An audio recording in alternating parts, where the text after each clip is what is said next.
Chapter 188. Escape. Chapter 188.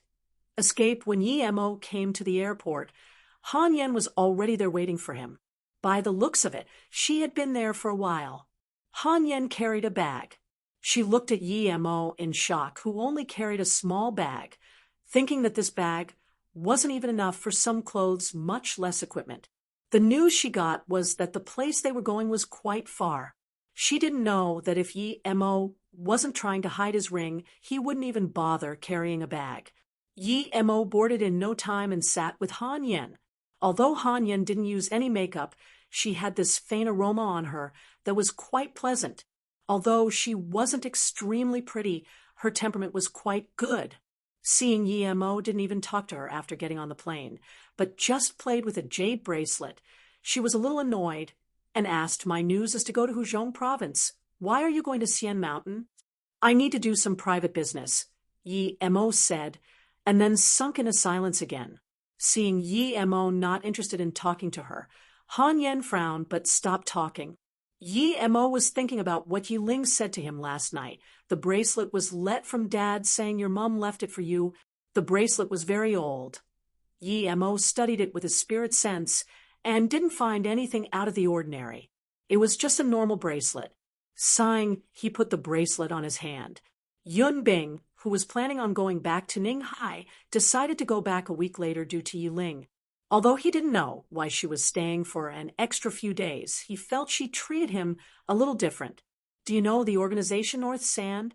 Seeing Yi Mo finally stop playing with the bracelet, Han Yen asked quietly. Yi Mo dazed and replied, "I only heard about it." "Why?"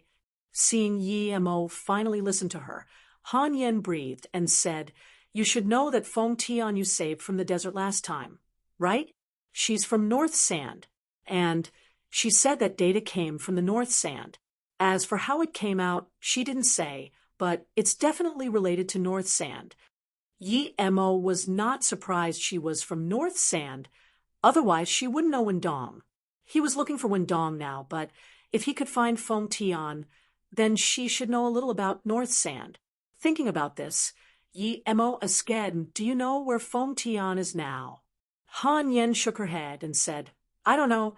This was the info she gave Liu last time, but my grandpa didn't expect the data to be so precious at the time, so they didn't take it this seriously. And it said that North Sand is the biggest independent organization in the world. Members are from all over the world, and they have first-grade scientists and military equipment. Their purpose is to establish a democratic country more powerful than America. However, up until now, their means are very despicable." Yi Mo knew Wendong was from North Sand, but he didn't know what sort of organization this was. Han Yen sneered and said, "Dreams are good, but the members are too mixed up. Before the country was set up, many people wanted to get rich through the data. The data you got was sent out from someone inside. So North Sand was such a big organization to the degree of creating a country. Although Yi Mo wasn't familiar with politics, he knew that it wasn't so easy. The resource-abundant places were already owned. Do you know the exact situation of North Sand?" Yi Mo thought that since this came from North Sand, it would help if he got to know the organization more. Han Yen shook her head. "I never care about these things. Grandpa only told me after I came out. Which hidden sect are you from? How do you enter the hidden sect?" Yi Mo took a sudden turn and changed the topic. However, this time, Han Yen just shut her eyes and didn't say anything. Yi Mo didn't continue asking her. It seemed it was quite hard knowing about the hidden sects from her. After leaving the airport, Yi Mo called a taxi to the Xiangshan Valley. Han Yen didn't know why Yi Mo went there, but before she came out, her grandpa told her that Yi Mo wasn't a simple person, and he acquired the data in the first place, so do as he says. So, when Yi Mo arranged the route, although Han Yen was curious why Yi Mo didn't start with North Sand, she didn't ask him about it. The taxi stopped at the mountain waste, and Yi Mo told the taxi to leave before taking Han Yen to a street with food and hotel. Although he didn't go up with Wendong last time, It wasn't far from the parking lot. Yi Mo also seemed to see Wendong walk into this hotel last time from a distance. He didn't know which one Wendong went to, but this was the only clue he had. If he couldn't find Wendong here, then he had no better idea. Perhaps they could only look for Feng Tian, but according to Han Yen, it was quite hard to find her now. Why did you come here? Han Yen knew that North Sand definitely wouldn't have a base at Xiangshan Valley. I have a friend who knows some things. She gave the data to me, so I came here for a look. Han Yen originally thought Yi Mo must knew that a certain friend lived here, but after following Yi Mo and asking a few places, she knew that Yi Mo didn't know at all. She was quite speechless. Although it wasn't a popular tourist place, there were at least tens or even 100 hotels here. How long was this going to take? Luckily, Han Yan's worry didn't turn into reality. When Yi Mo entered a hotel with only an old couple and asked about Wendong, the owner didn't show confusion and studied Yi Mo carefully. Yi Mo knew he came to the right place. You're looking for Dong Dong? The male owner was an old man in his 60s. His voice was slow, but he obviously knew Wendong. Yi Mo quickly said, Yes, Uncle, I'm Sister Don's friend. Yi Mo, in order to show that he was close to Wendong, he even called her sister. Yi Mo also felt speechless thinking about it. You are Yi Mo? Oh, wait. The old man suddenly went in the room and took out a letter to Yi Mo last time. Dong Dong asked someone to bring this to you if you came in 3 months. If you didn't come, she told me to burn it. Yi Mo took the letter in surprise, thinking if it wasn't due to Han Zixin's business, he definitely wouldn't come. Even if he came, how could Wendong know he could find this place and even leave this letter for him? Yi Mo opened the letter and was dazed once again. There was just one word, run. What did this mean? Han Yen also saw this and looked at Yi Mo with curiosity. The owner couple saw Yi Mo look at the letter in shock, but walked into the backyard. This big run word was written from clear to unclear. The last bit seemed to disappear. Yi Mo frowned and suddenly understood. Wendong meant for him to run away as far as possible and even hide his name. Not good. Something happened to Wendong. That was Yi Mo's first thought. Something must have happened to Wendong due to that data. And those people were interrogating her where it went. Only Wendong knew she gave it to him. She didn't tell about him, but instead told him to leave. It could be seen that although they met each other occasionally, she was a very trustworthy person. Han Yen saw Yi Mo's face change and wanted to ask what was going on. Suddenly, Yi Mo's face was bleak as he looked at the door of the inn. I knew you would come, as expected. Haha. Wendong wouldn't say no matter what, but is that any use? A cocky voice sounded. Han Yen suddenly found Yi Mo had charged out. When Yi Mo came back, he carried a lady with him. This lady had shriveled hair and messy clothes. There was wounds all over her body, and her face was pale. The moment he snatched Wendong from the car at the door of the inn, he knew she wasn't going to make it. Her heart was shattered, and she didn't have a breath anymore. He could treat her heart with his qi, but her life force was dissipated. Yi Mo couldn't save her unless there was a spiritual herb that could recover her life force. Although Yi Mo had some pills on him, it was a far cry from a spirit herb that recovered life force. Yi Mo inserted his qi into Wendong, wanting to wake her up, but there was nothing after a while. Chapter 189. Between Life and Death. Chapter 189. Between life and death, as though scared by Yi Mo's ghostly figure. Everyone took out their guns on the car.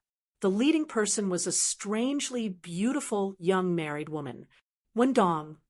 Yi Mo suddenly felt guilty. Although Wendong's death was not due to him, she was tortured like this probably because she didn't want to reveal where the data was.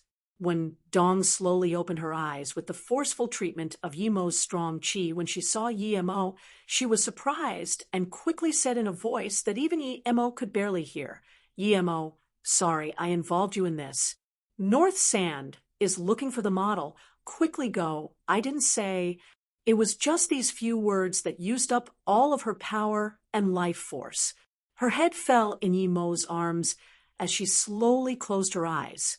Yi Mo suddenly felt a fit of emptiness. Wendong didn't die due to him, but he couldn't bear this sadness. Funny how he still wanted to find Wendong to get the rest of the data, but didn't consider the complications for Wendong at all. Although Wendong was a woman, she was straightforward, generous, and very tenacious.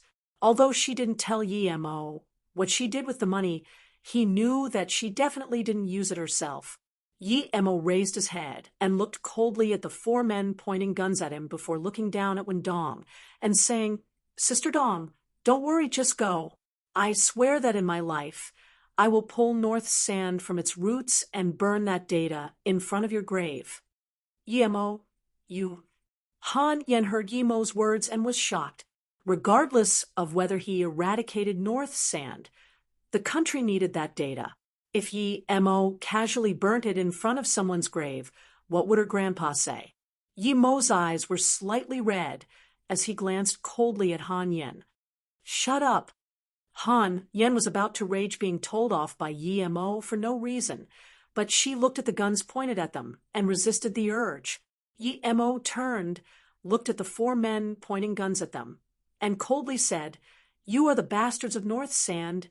"Indeed, we are from North Sand. You're the person who took our data?" It was the young lady who talked. Her eyes were cold, but it gave off a mature, young woman's sense. "You hit Sister Dong." Yi Mo's tone was frosty. "That's right, I sent the order, but don't worry, perhaps you may enjoy that treatment very soon." The young woman's tone was colder than Yi Mo. "Then," she continued, "if you give it over, perhaps you may enjoy a very beautiful service instead. We North Sand is established on the ideal on an equal environment. If you still have some morality in you, hand it over." Yi Mo didn't even bother replying this time. He just waved his hand in midair a few times, and a few frosty wind swept over. The 2 men and that woman's wrists were sliced off. The eerie thing was that not much blood spilled out. But still, a man managed to do this, and the wind blade that sliced on the car instead created a metallic screeching sound. The Range Rover had a deep mark appearing on its door. Everyone was shocked at that moment. What was this? He sliced people's wrist off in midair? No one saw anything. Blood didn't even spill out. Han Yan's brain also froze. She tried to overestimate Yi Mo's capabilities, but now she knew that Yi Mo was far powerful than she thought. She even forgot about Yi Mo yelling at her. With Yi Mo's power, if he fought with her, and he suddenly used that, she didn't even dare to think. The man who dodged the wind blade quickly recovered from his terror. It could be seen he was the strongest of the 4. In just less than a second, he pulled the trigger on Yi Mo. The moment he did, he finally felt relieved. This person was too strong. If he didn't react fast, perhaps he would be like his 3 other partners. The instant the gun sounded, he felt a figure dash across in front of him, and after which, the hand holding the gun felt cold. He subconsciously looked at his hands, and they were all sliced off. Still, not much blood came out. Then Yi Mo's words came out. I want to slice off your hands. You think you can run?" He turned around and saw Yi Mo carrying Wendong and stared at him coldly from not far. Everyone who had their hands cut off all looked at Yi Mo as though they were dumb. How was someone so horrifyingly strong? What did he just use? Get on the car? Yi Mo looked coldly at the North Sand members and said. A short but fierce man suddenly yelled in anger. "Why should I listen to you? I'm not going on the car. What can you do? I won't frown at all if you're going to kill me." Yi Mo didn't even look at the man and just threw a fireball. The short man yelled for a brief moment and made no noise. He was consumed by the fireball and kept rolling on the ground. His mouth shape showed he was yelling, but there was no noise. There was terror and begging for mercy in his eyes, but Yi Mo's eyes were cold and had no intention of letting him go. Han Yen saw that Yi Mo actually shot out a fireball and suddenly shivered. She had tried to overestimate him again and again, but didn't expect to have underestimated him for the second time. He could send out fireballs casually? This was something in the legends. No wonder he killed Otanhu. With his power, even a few Otanhu would be no match for him.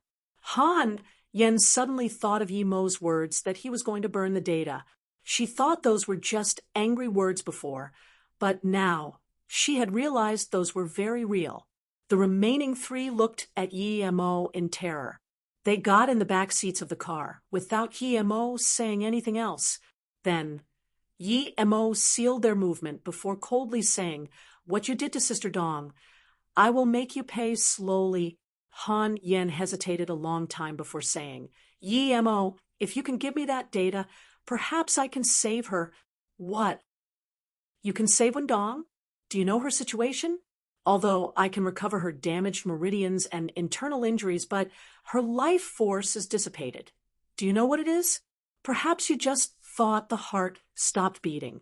Yi Mo didn't believe that there was anyone else who could recover life force other than him. Han Yen shook her head and said, "I don't know what is life force, but my master said 1,000-year lotus seed heart can save someone who died not long ago." This time, Yi Mo looked at Han Yen in surprise. After a little while, he said, "You actually know about 1,000-year lotus seed heart. It seems you understand quite a lot. Didn't your master teach you that it can only save someone who died within 1 incense time? If you can find one in half an incense time, then I owe you one." Han Yen shook her head and said, "No need for that long. I can take it out now." Then she took out a jade bottle and gave it to Yi Mo. Yi Mo looked at it. It was indeed 1,000-year lotus seed heart. There was actually such a thing on Earth. Yi Mo almost forgot about saving Wendong, but he quickly came to his senses and carried Wendong into a room in the hotel. He told Han Yen to keep watch over those North Sand people. However, that old couple was actually not inside. If the seed heart arrived in his hands earlier, he could make an entire bottle of medical pills with it. But now he could only turn it into a serum and save Wendong. It was just him who could do it, though. If it were someone else, they wouldn't be able to save Wendong even if they had the 1,000-year lotus seed heart. Yi Mo had a lot of recovery pills inside his ring. With the seed heart now, Wendong's heart soon started to beat again slowly. An hour later, Yi Mo recovered some of Wendong's damaged meridians and internal injuries. Her breathing had stabilized, and Yi Mo knew she was fine before finally releasing a gasp of relief. "You really saved her?" Han Yen obviously didn't know how precious the lotus seed heart was. She knew it was precious, but only heard of it. In the depths of the mountains, she found it unintentionally. Her master complimented her for having good fortune, but even her master didn't know how to use it and just heard it could be used to save people. However, Yi Mo actually used this to reanimate Wendong. Yi Mo nodded and said, "Yes, Sister Dong is fine now. I will definitely do what I promised to do, but I still want to ask you a question. Where did you get this from?" After asking, Yi Mo grew anxious. 1,000-year lotus seed heart usually appeared as 36 together. Since Han Yen could get one, where was the other 35? This thing was not only able to reanimate the dead, but had huge uses for cultivation. If there was news of it, he would dump everything aside and search for that first. Chapter 190. Inquiry. Chapter 190. Inquiry. Han Yen looked at Yi Mo and seemed to know what Yi Mo was thinking, but she still said, "A few years ago, my master took me to gather herbs, and I found it around there. I was at a cliff, and there were 2 birds fighting. The seed came out from one of the birds' beak. Later, I felt it smelt good, and so I took it and showed it to my master. My master told me it was the 1,000-year lotus seed heart, but master said although it was precious, people rarely knew how to use it. I didn't expect you to know how." Yi Mo looked at Han Yan's expression and knew she wouldn't say where it was. However, Yi Mo wouldn't give up now, he thought, and asked, "Can you draw out the environment where you found the seed?" She hesitated a bit, but still took out a pen and paper and drew the surrounding. She drew a cliff. The top was very broad, and there were some chrysanthemum at the cliff's side. Yi Mo took the drawing and observed it. He immediately knew this map was about the same as what Mo Kong gave him. It should be the same place. Mo Kong said that the place had precious herbs, and it seemed to be true. Yi Mo took the map and was excited. If he found this place, wouldn't he be able to find a lot of precious herbs immediately? Perhaps he could use that to break through to stage 4. Yi Mo knew that without outside world factor, he would never be able to reach stage 4 just by cultivating himself. There were 9 stages in Qi gathering. If he reached stage 4, that would be intermediate stage Qi gathering. If he could make his flying sword, he would be able to fly on it. Yi Mo was excited just thinking about it. What sort of notion was flying on sword in a place like Earth? Yi Mo, can I ask you a question? Han Yen hesitated for a long time, but still couldn't resist her curiosity. Yi Mo nodded. Ask. Although Han Yen didn't say where, she obviously didn't draw random things. And he guessed it was the same place Mo Kong drew, but he didn't know where exactly it was. However, it was rare to see chrysanthemum growing in a cliff. What projectile was that you used to slice off their arms? And what was that fireball? Han Yen thought if she had this projectile, her battle power would increase by many folds. Yi Mo smiled and said, if I say once you cultivate inner qi to a certain degree, you can form those fireball and invisible projectile, would you believe me? Han Yen made the look that I'd be an idiot to believe you. Then, she said, it's okay if you don't want to say I've seen too many masters, but none could condense their qi into a fireball. Yi Mo didn't fuss with this question and gave Wendong to Han Yen. Let's leave here now after I ask some questions, then decide what to do. An hour later, Yi Mo drove the car to a distant place and pulled the 3 out. Other than the beautiful woman who still seemed calm, the other 2 men were already horrified. This woman seemed to be the head. He casually beat the 2 men unconscious and looked at the woman and said, you know, I will ask one by one. If you say any lies, you should have seen what I can do. The lady bit her lips and said after a while, if you let me go, I can agree to any request. You have much less a few questions. Then there was some rudiness on her face. Yi Mo sighed. This woman was an acting genius. He just cut off one of her hands, but now she was sexually luring him.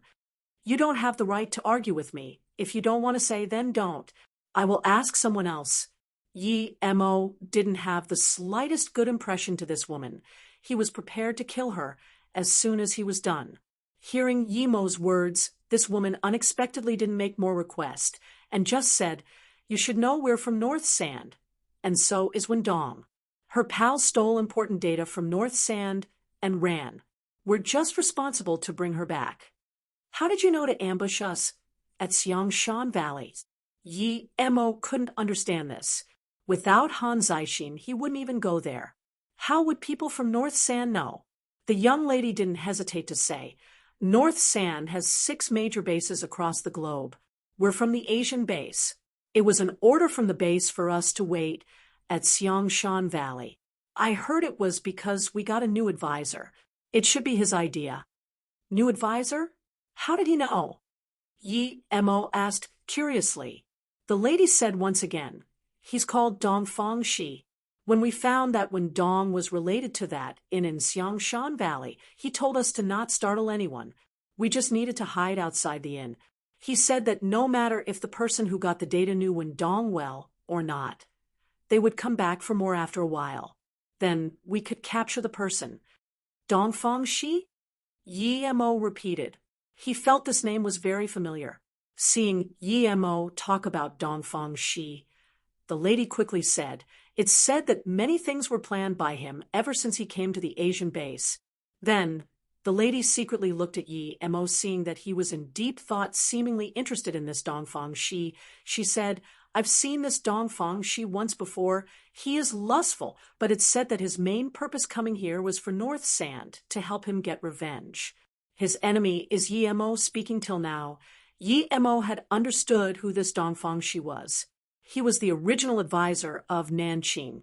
If he didn't attack to their base, or if Ning Qingxue was taken away, Dong Fangshi's plans would have succeeded. Yi Mo sneered. He didn't go find him, but he wanted revenge. However, this guy was indeed big trouble. Life wasn't safe one day with him. He was different from those big families. Those big families had concerns, but he didn't. Yi Mo casually knocked the lady out and asked the other two. The news were about the same. Don't kill these three. I just called my grandpa. My grandpa said to bring them back to Beijing. Just when Yi Mo wanted to kill the three, Han Yen spoke. Okay, but there's one thing I need to talk to you about. As for your data, I will find it. You don't need to come with me now. You just need to bring these three back, and please take care of Wendong. When she is well, she will leave herself. Yi Mo wanted to find the 1,000-year lotus seed heart place and then go north sand. To him, that was much more important. Nothing was more important than his cultivation. If it was before they met north sand, Han Yen would jeer. But now, she understood that Yi Mo was right, that she was cumbersome following him. Yi Mo's power far exceeded hers. Even with her pride, her movement technique might be far inferior than Yi Mo's. She didn't even see how Yi Mo got Wendong from the car an hour earlier. As for how Yi Mo knew 4 North Sand people came, she didn't understand either. Seeing Han Yan's silence, Yi Mo said again, "Don't worry, I will return your 1,000 lotus seed heart." After hesitating for a while, Han Yan finally agreed to Yi Mo's words but requested that Yi Mo called them as soon as he had news of the data. Chapter 191. Relax. Chapter 191. Relax, Luo Tsang. Ning Qingxue didn't expect to get Su Jingwen's call. Her first reaction was Su Jingwen going to ask her for those 3 beads? She didn't know why, but she was very scared that Su Jingwen would ask her about these 3 beads. If she really wanted them, she could only give it back. "Qingxue, are you with Yi Mo right now? I want to talk to him for a bit." Su Jingwen's voice sounded careful, as though scared that Ning Qingxue would misunderstand something. Ning Qingxue felt relieved thinking that Su Jingwen probably didn't know her relationship with Yi Mo, but she didn't want to explain and just said, "I'm not with Yi Mo." Su Jingwen didn't know, felt strange, but quickly said, "Isn't Yi Mo at Luo Tsang too? Did you not see him?" "Yi Mo is at Luo Tsang?" Ning Qingxue repeated, but thought, when did Yi Mo come to Luo Tsang? Brother Yi is at Luo Tsang? That's impossible. This time, it was Qi Wanqing speaking. She just walked into the room and heard what Ning Qingxue said. What Su Jingwen said later, Ning Qingxue didn't know. She hung up the call in disappointment. She also thought that Yi Mo couldn't possibly come to Luo Tsang, and Su Jingwen probably misunderstood their relationship and thought she was with Yi Mo. That was probably why she thought Yi Mo was at Luo Tsang. However, what did Su Jingwen want Yi Mo for? Ning Qingxue thought about last time at Su Jingwen's birthday and how Yi Mo danced with her. She suddenly felt annoyed but looked at Qi Wanqing after a good while. "Wanqing, I think I should go back." Qi Wanqing nodded and said, "MH, my dad wants me to go study at England. I can't even go back to the military. I have to go. Qingxue, take care." Ning Qingxue nodded and said after half a beat, "Wanqing, can you tell me, do you like Yi Mo?" Qi Wanqing blushed, but eventually shook her head. "I don't know, but I really like being together with him. I feel very comfortable with him, safe and happy. But I don't know if this is like. But if I do, then I should be jealous when I see him with other women. But last time when I saw him with your aunt, I felt they should be together and didn't feel jealousy at all." Then Qi Wanqing's face recovered after a good while. She turned and looked at Ning Qingdux and said, "Qingxue, do you think this is like? My dad also felt my thoughts are strange, and that's why he told me to go England. I originally didn't really want to go, but my mother also agreed this time. I don't know. Ning Qingxue shook her head subconsciously. She didn't even know how she felt about Yi Mo herself. So how could she judge Qi Wanqing's feelings? Qi Wanqing looked down. After a while, she said, "My grandma once told me that if you like someone, you need to grab him. Don't go regretting at the end. However, Grandma doesn't know that not all people you like can be grasped. So, this time, my parents want to send me away, although I don't want to go, but after thinking about it, perhaps what they said is right. I'm leaving in 2 days. I came here to tell you about it." "Yeah, I should go back too." Ning Qingxue suddenly felt very fatigued. She would rather be a strong woman at Ning Family Medicine than be so tired. "You must grasp what you like, but can you?" Qi Wanqing suddenly raised her head and asked Qingxue, "Do you like Yi Mo?" Ning Qingxue's eyes were lost. After a while, she replied, "I didn't know before, but now I think I probably like him. I don't know when it happened, but Wanqing, I want to go on a holiday and relax. Perhaps when I came back, I would be staying at Ninghai or go back to State and continue my previous job. If you come back from England, come look for me. MHM. Qingxue, take care. I will be back at most 2 years. When I come back, I will definitely look for you. Perhaps at that time, you would have found your new life goal again, and even have a family." Qi Wanqing understood Ning Qingxue's mentality the most. If Yi Mo was just a dependence or gratitude for her, then Ning Qingxue might have really fallen into a single-sided love. Ning Qingxue shook her head and didn't argue with Qi Wanqing's word. Even if she couldn't be with Yi Mo, she still had her other life. As for starting a family, she never thought about it. Su Jiangwen put down the phone. She didn't expect Yi Mo to not be with Ning Qingxue. In that case, should she still go to Luo Tsang? "Jingwen, what are you thinking about?" Su Jingwen's mother walked in.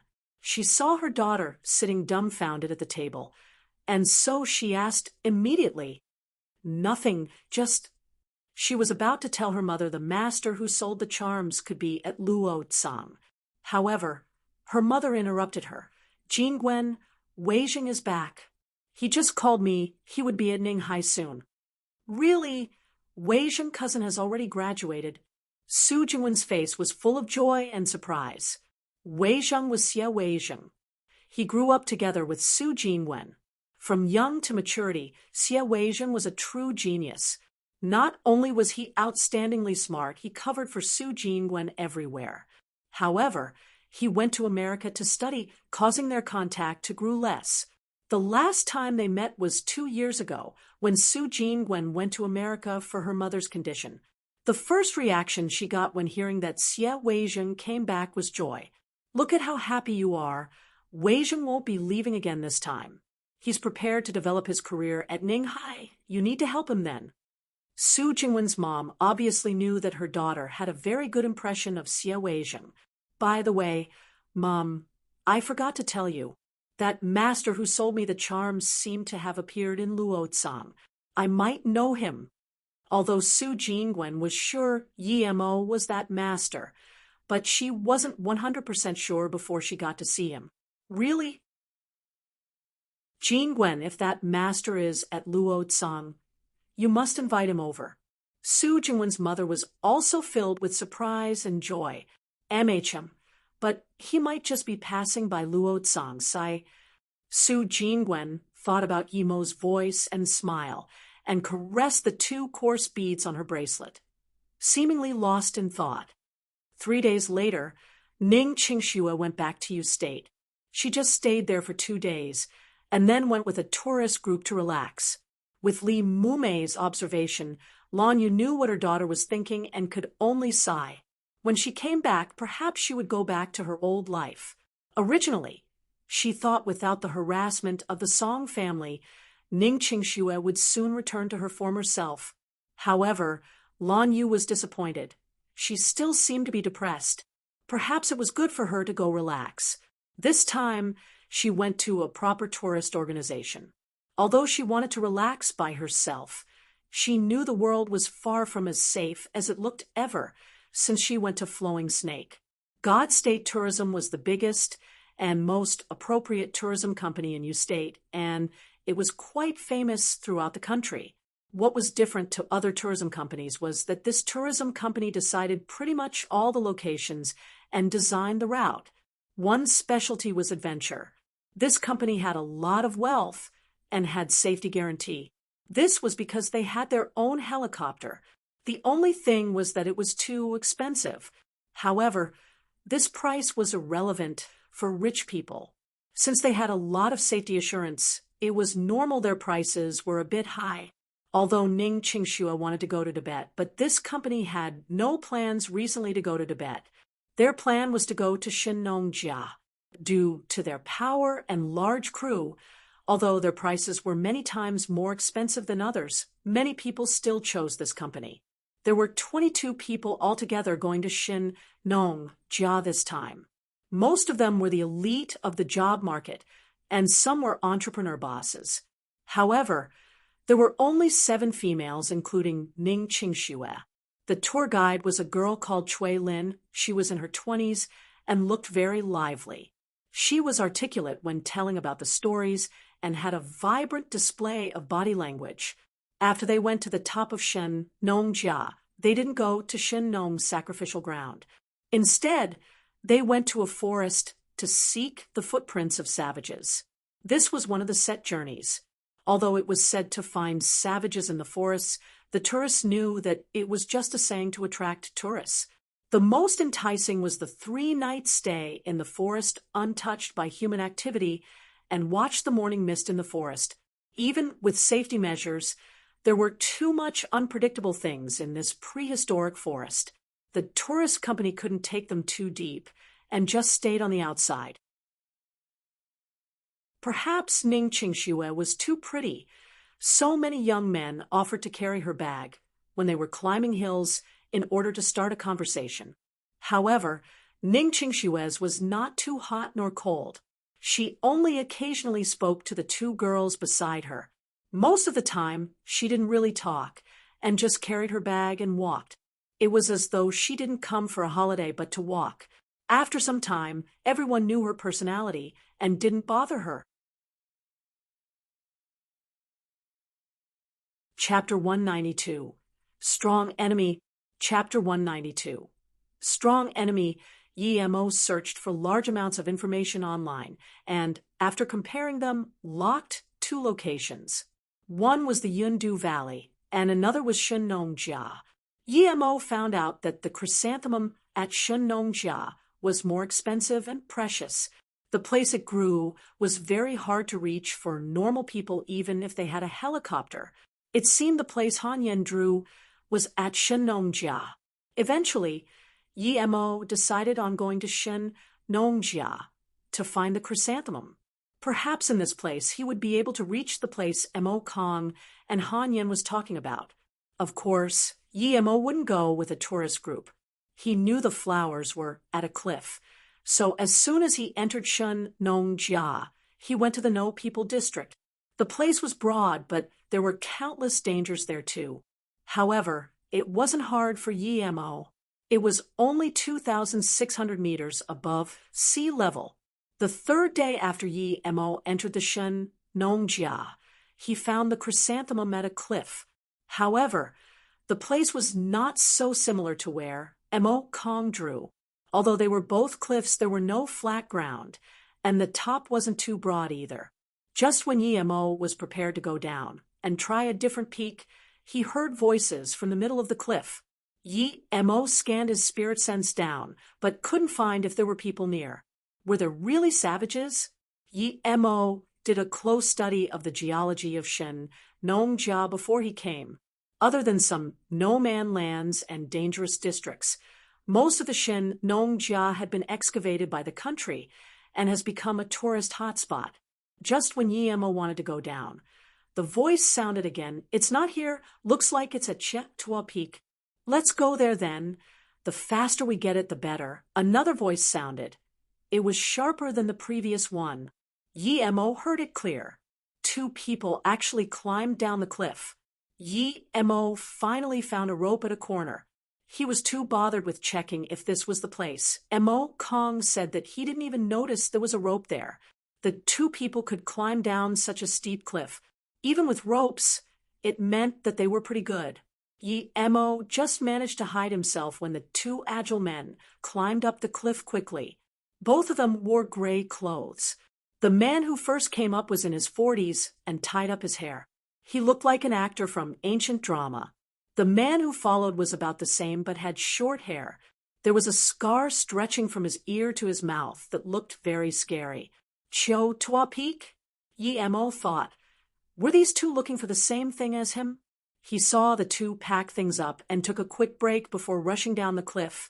Yi Mo followed too. He was very curious as to what they were trying to find. Yi Mo didn't know where Cho Tua Peak was, so he needed the two to lead the way. After following them for a while, he knew these two were indeed not bad, at least about the same as O Tan Hu. Were they from the hidden sex? The long-haired man suddenly stopped and looked back and around before turning to the other man and saying, Cha-san, I feel that there's someone staring at us. Do you have this feeling too? The man frowned and said after a while, You're thinking too much. No one else know about it other than us. Plus, it's this place. It's normal to have that feeling. The long-haired man nodded. I probably sense wrong. We should hurry. I don't feel safe until we get that thing. Plus, it was too hard for us to get out this time. The two quickly continued forward. However, Yi Mo took note. He just got near to them a little and was almost found out by this long-haired man. This guy really had something. After another hour or so, the two finally came to another valley. At the bottom, they quickly climbed up a cliff. Yi Mo followed without hesitation. Once they reached the top, Yi Mo immediately knew this was the place he wanted to find. So it was actually called Cho Tua Peak. Looking at how familiar they were with it, it wasn't the first time they came. The top was a big flat area. From afar, one could still smell the chrysanthemum. However, Yi Mo's spirit sense immediately noticed that there was already a man in his 30s at the top. His skin was white and had short hair. However, he seemed very ethereal standing at the top. He carried a long sword behind his back. No wonder I felt I was followed. It was you, Bien Pu. The long-haired man sneered. The man called Bien Pu didn't expect someone to come so quick and sneered. It seems your luck is bad. You found out about this news too, and was met by me. Then the man called Bien Pu shook his head. Yi Mo frowned. He really didn't feel worried about this long-haired man and Cha-san, but this Bien Pu gave him a feeling that he couldn't see through. He even noticed Bien Pu look towards his side. If that was real, then this Bien Pu was too scary, even if he didn't know if they were looking for the same thing as him. Bien Pu, our power is about the same. Although you can beat any of us alone, but with us two together, you won't be able to win.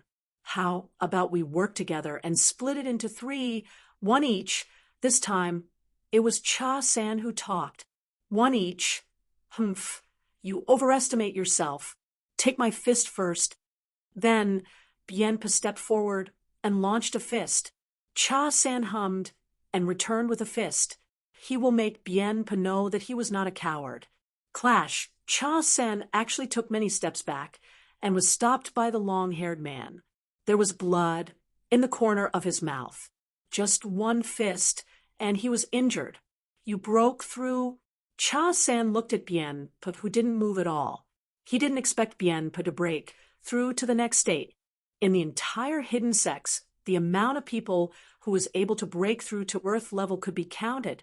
Bien Pu was so young, but he already reached Earth level. What was this? Brother Bien, we admit defeat. The thing is yours. Let's go, Cha-san. The long-haired man saluted with his fist and was about to drag Cha-san down the cliff. Bien Pu sneered and pulled out the long sword from behind his back and caressed it. Then he said, You know, there's red leaf pumpkin fruit here. Do you think you can still go? What do you want? The long-haired man released Cha-san and pulled out a small axe from behind him. Cha-san, on the other hand, knew that if they didn't defeat Bien-pa today, they would probably lose their lives here. He also grabbed the short dagger at his waist. What do I want? Of course, it's your petty lives.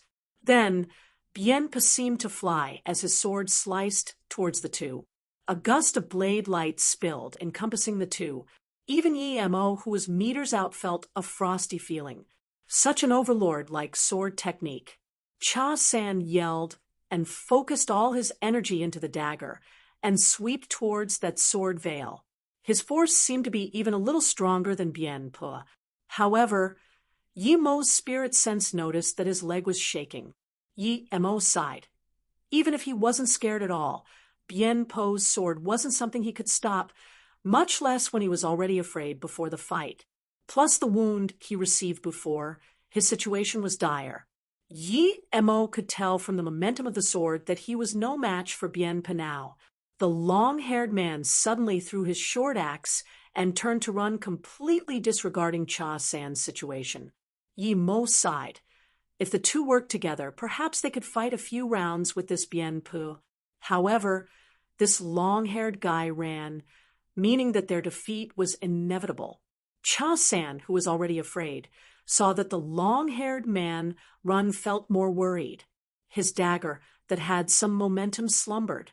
Bien-pa sneered. His blade light moved down a little, and this white ray pierced Cha-san's waist without hesitation. This wasn't it. The blade light turned back and hit the long-haired man's axe. Clank! The long-haired man's axe actually flew back and pierced into the long-haired man's back, as though it had eyes. The long-haired man gave a howl and fell to the ground while the handle of the axe on his back wobbled. At this moment, Cha-san split into two parts and died. Then, Bien-pa raised his sword and looked. There didn't seem to be a drop of blood on it. He nodded satisfactorily and looked towards where Yi-mo was hiding and blandly said, "Do I have to invite you out?" Yi-mo knew he was caught, so there was no point in hiding. He stood up from behind the stone. Yi-mo knew he was caught, so there was no point in hiding. He stood up from behind the stone. Although Bien-pa knew there was a person behind there, he was still surprised when Yi-mo came out. He didn't expect Yi-mo to be so young. He looked just in his 20s. "Where are you from?" Bien-pa studied Yi-mo and asked. If the long-haired man didn't say he was following him, he really might not be able to find Yi-mo. That long-haired guy was a pig brain. How do you follow from the front? The reason he could kill those two so quickly was because he used their fear towards Earth-level masters. If they really fought with their lives, it wouldn't be so easy for him, and he might not even be able to kill them in the end. However, this youth couldn't even be found by those two, so he should be quite strong. Moreover, Yi-mo was so young that he was shocked. Yi-mo compared Bien-pa's sword technique to the one who used sword at the Yi family mansion. He found that Bien-pa's sword technique was on another level. He didn't want to fight someone like him. Even if he had to, he didn't want to now. However, he knew that Bien-pa said that there was a red leaf pumpkin fruit here. With Bien-pa's cruelty, how could he let him go? Would you believe it if I said I came to Shinong-jia for a holiday? Yi-mo scanned the surrounding with his spirit sense. It was very hard to escape here.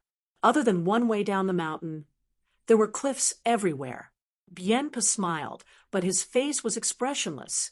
"I believe you, but that is useless for you. Watch my sword." As he spoke, his sword turned into a gust of white and rolled towards Yi-mo. Even with spirit sense, he couldn't notice that the sword had sliced towards him. Yi-mo's face drastically changed. He had to twist his body quickly to barely avoid this sword. The blade sliced where Yi-mo was standing before and created a deep mark. If this slice connected, Yi-mo would have been cut in half already. Yi-mo stood far at the other side of the cliff staring at Bien-pa while his spirit sense was focused on his wrist. He didn't expect someone like Bien Pe to use sneak attacks on him. Even so, Yi Mo wasn't annoyed. In his view, no matter what means one used in a fight, one would win as long as they killed the opponent. Not bad. You dodged that attack. Bien Pe was surprised, but soon calmed down. After one sentence, his sword swept towards Yi Mo again. Yi Mo had focused his attention on Bien Pe's movement. Seeing that he attacked again, he knew he was at a disadvantage without a weapon, especially when Bien Pe was stronger than him. Even if they had the same power, it would be very hard to defeat Bien Pe without a weapon. His only thought was to find an opportunity to dash down the cliff and run.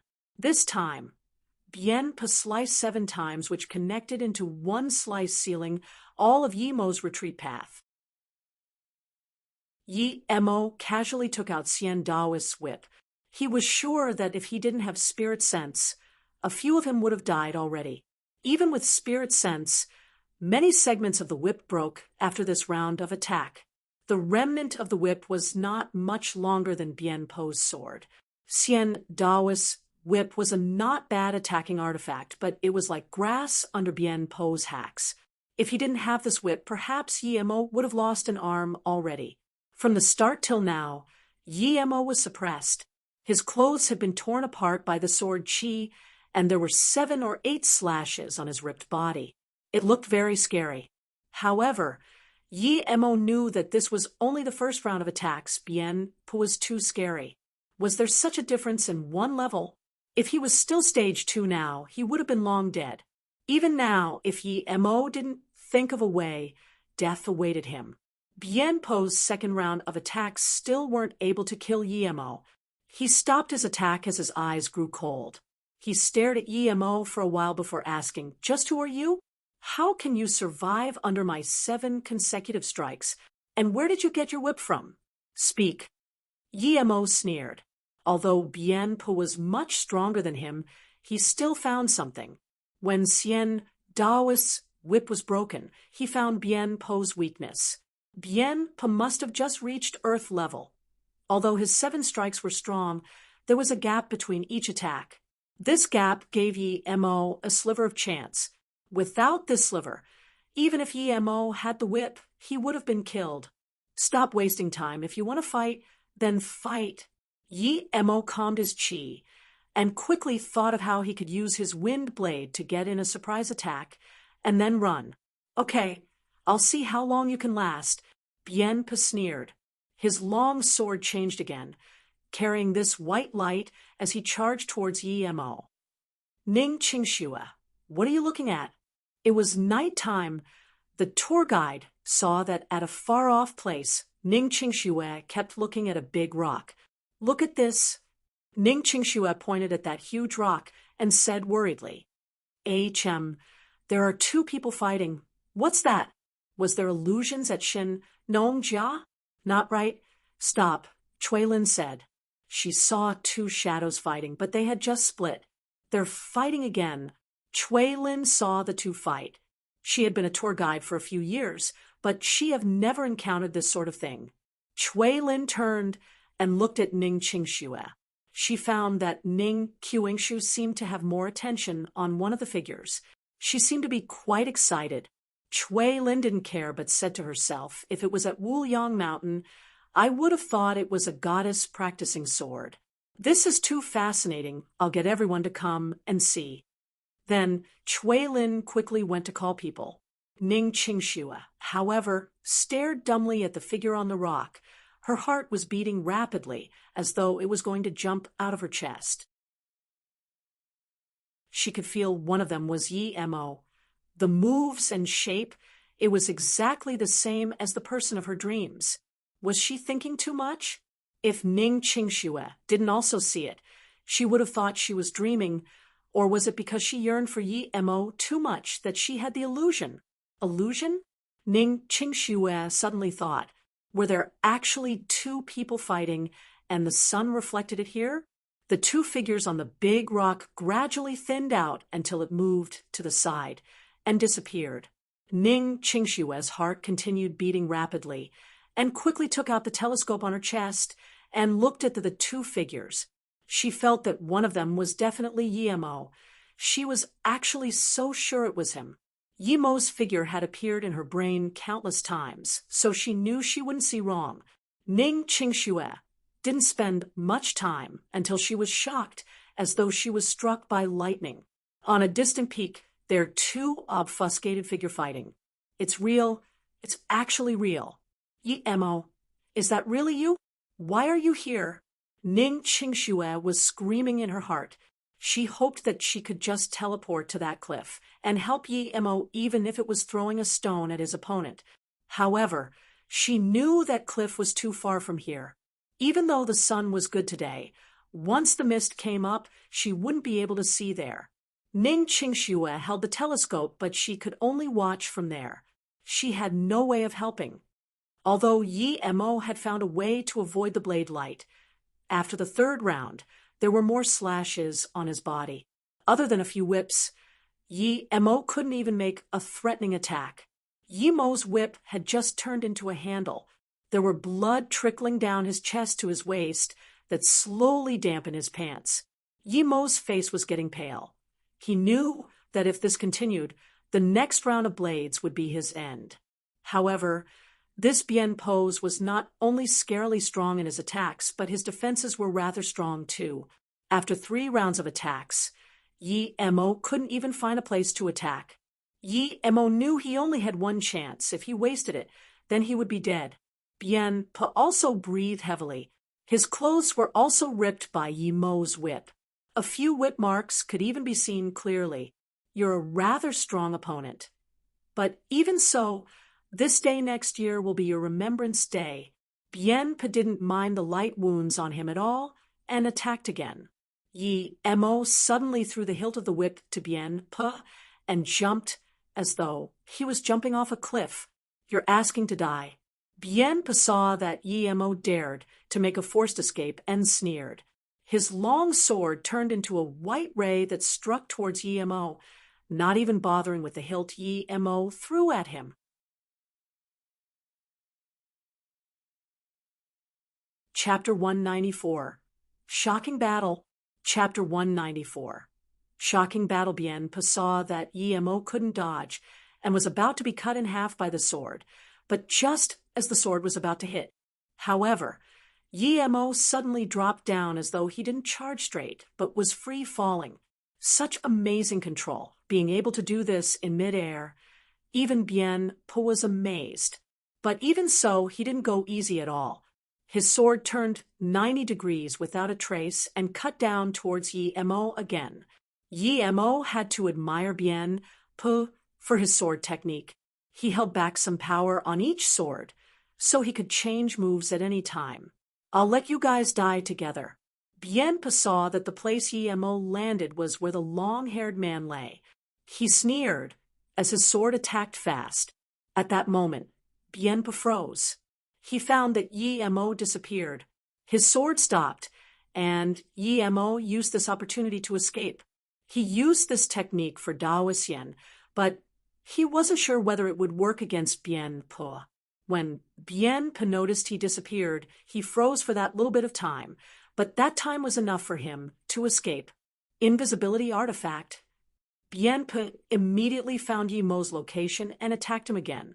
Despite using invisibility to escape this certain death sword, the blade light still slashed a deep wound in his back.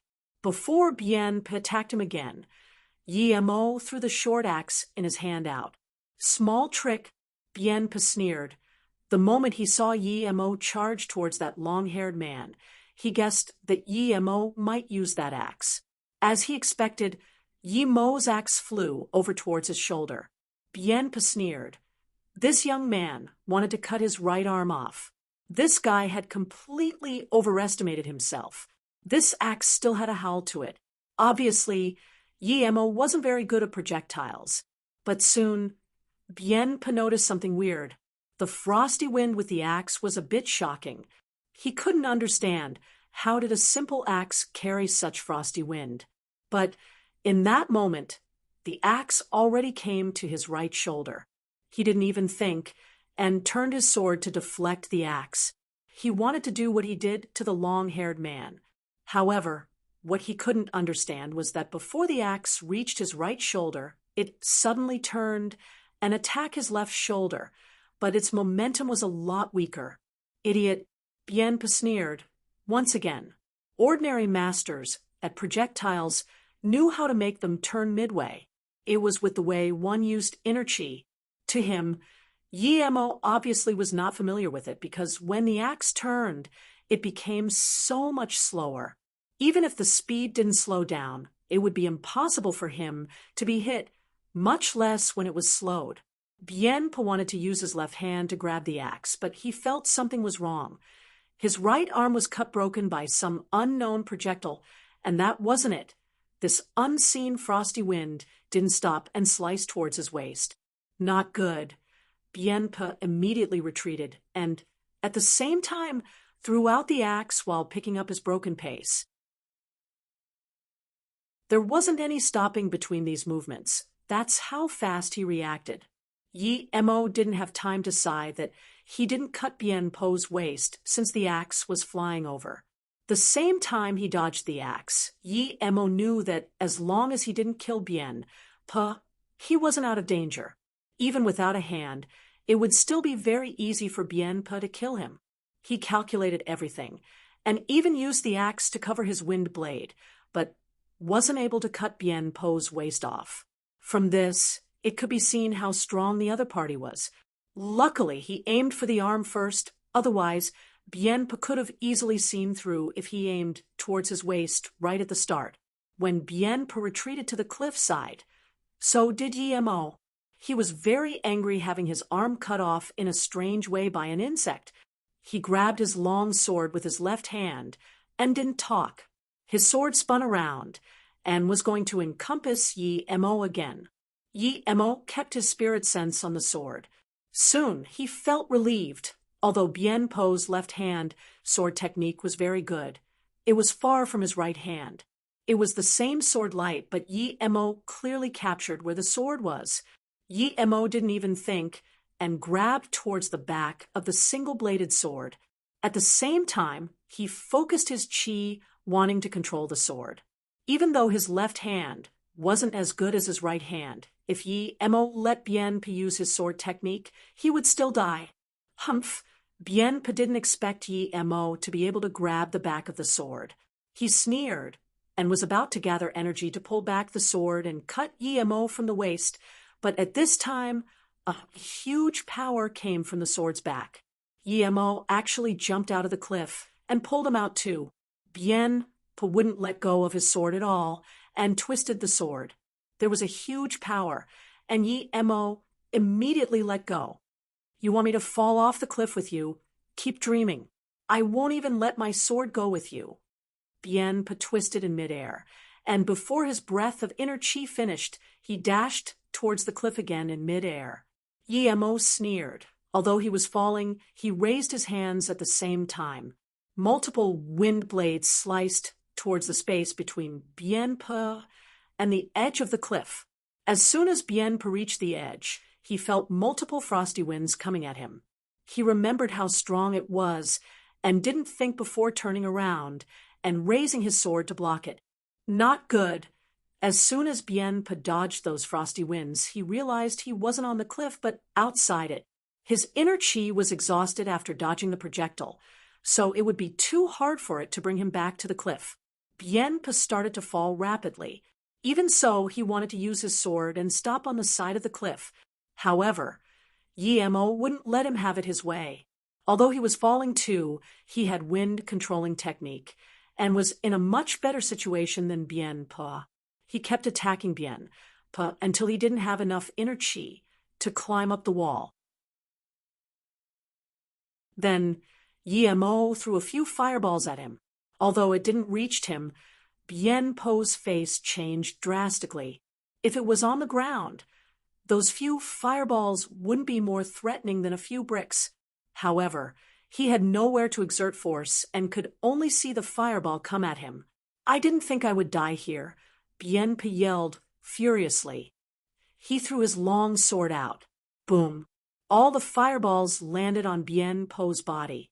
Bien-pa howled, and his entire body disappeared in the fireball. The slowly falling body immediately fell down like a cannonball disappearing from Yi Mo's eyes.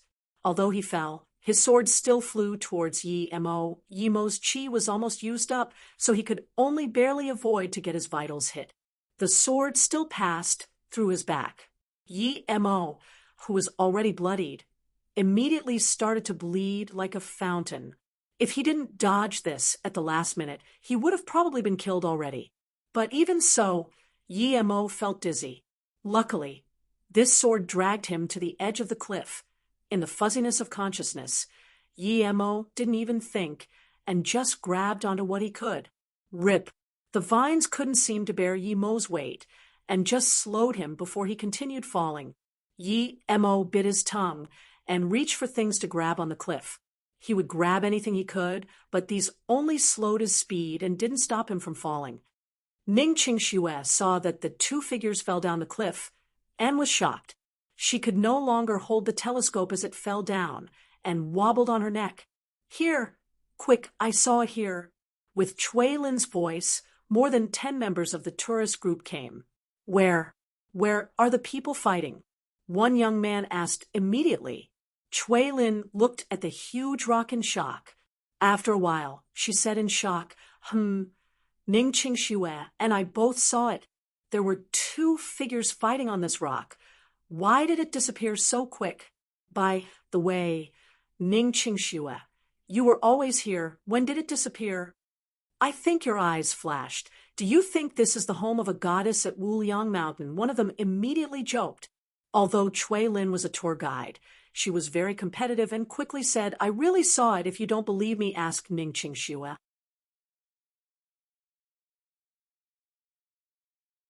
Seeing that everyone was looking at her, she took a while to react and pointed at a distant peak and said, I seem to have saw people there. I want to go have a look. Seeing that everyone was looking at her, she took a while to react and pointed at a distant peak and said, I seem to have saw people there. I want to go have a look. It seemed to be due to Ning Qingxue not wanting to talk much, but no one doubted her words. After a while, a man in his 40s said, Don't think about it. It may seem not far to you, but it's a long journey to walk there. Plus, this is a no-man's land. We're just in the outskirts. The no-man's land of Shenongjia is very dangerous, so it's best if you don't go in. What danger is there? I will go have a look. A youth in his 20s heard Ning Qingxue's words and wanted to show off. He ran a few steps forward, turned back, and said, It's only some time. Shenongjia is no longer the same as before. They say there are savages, but which one of you saw? Arg. This youth was originally just joking, but when he wanted to turn, he felt the bottom of his foot was empty as he fell down. Luckily, he reacted fast and grabbed the rim of the hole that appeared out of nowhere. At this moment, a few people reacted and came to help pull him up. This youth looked at the pitch-black hole. He was scared, sweating. Half a beat later, he said still shakily, If I fell down, I would have lost my life for sure. Not good. Retreat. There are more places cracking open nearby. Another man found that the ground was cracking at where people were standing. The people were frightened and retreated. Just when people retreated to the edge, the holes that cracked open rumbled, and suddenly a much larger black hole appeared in front of them. There was a murmuring sound from the hole, making people's bones chill. It was pitch black looking inside, and nothing could be seen. It was as though the mouth of a giant. What is this? A woman in her 30s looked at this hole. She was speaking with a shaky tone. It should be the sky pitch of Shenongjia. It's said that there are lots of these in the no man's land. There are also mist regions. These places are where you can't come out from. I didn't think we would encounter it. Retreat quickly. The middle-aged man from before spoke again. Hearing his words, everyone retreated. Ning Qingxue also followed everyone to the side of a tent in fear. Finally, people gasped sighs of relief when they went back to the campsite. I actually encountered the sky ditch. This is too coincidental. What was that murmuring sound? People asked as soon as they went back to the tents. It's not a coincidence. There are many of these at Shenongjia. There's pretty much no living if you fall in one of those. And those murmuring sound, I suspect it's due to wind circulating inside, the middle-aged man said seriously. The youth, who almost fell in, finally caught his breath now that everyone was talking. He said, "Almost lost my life there. No wonder there are so many people who have gone missing at Shenongjia. We're just at the outskirts. If we go in, 80% chance we'll lose our lives." PFTT, didn't you just say there was no danger but just time-consuming? Someone retaliated immediately. This youth lost his face and said, "It seems I just know too little." At this moment, Chui Lin also came over with a bad face. "The tourism company just notified us to get out and cancel the plan at the no man's land." Surprisingly, no one objected. Everyone was scared by this experience and felt adventure was not such a simple thing. The 20 or so people packed their bags and heard an even sharper howl from the ditches. This definitely wasn't made by the wind. Everyone looked at each other. After a long while, the middle-aged man said, "Leave quick, that sound seemed to be coming over here. There are too many unknown dangers in Shenongjia. Let's go out first." No one objected and ran outside quickly. Although it was dark, but people ran quite fast. They didn't take much time to get out. When everyone came out of the no man's land, they gradually calmed down. "Count the people, we should go to the nearest tourist spot," the middle-aged man said. Although Chui Lin was the tour guide, she seemed a bit nervous and started to count people. 21, we're missing one. Chui Lin's voice was shaky. Obviously, she knew what one person missing meant. The middle-aged man immediately said, "Let me count. 1, 2, we're indeed missing one." Everyone looked around to check who didn't come out. "Call the police, we can't go back in. It's too dangerous." Zhang Chong didn't come out. People immediately realized who was left behind. The young guy who stepped into the ditch. The middle-aged man immediately found out who Zhang Qing was. How come it had to be him? Who didn't make it? Was it because of the sky ditch? Someone had asked the question no one dared to ask. The people immediately sunk into silence. No one brought up to go back and look for Zhang Chong. This thing seemed eerie. I think Zhang Chong might be scared and lost his way running outside. The middle-aged man said something even if he didn't really believe it. This many people didn't get lost, but he did. Chui Lin worriedly said, "What do we do now? Do we go back and look for him?" No one replied. Everyone was scared of the sky ditch. No one had the guts to go back in to find someone. Wait for the rescue team. No one wanted to go risk their lives for a stranger. Even the middle-aged man went quiet. After all, what just happened was too terrifying. Ning Qingxue followed them quietly to the nearest tourist spot. When everyone went in the hotel, the rescue team had went in. There were 2 tourist groups that followed the rescue team.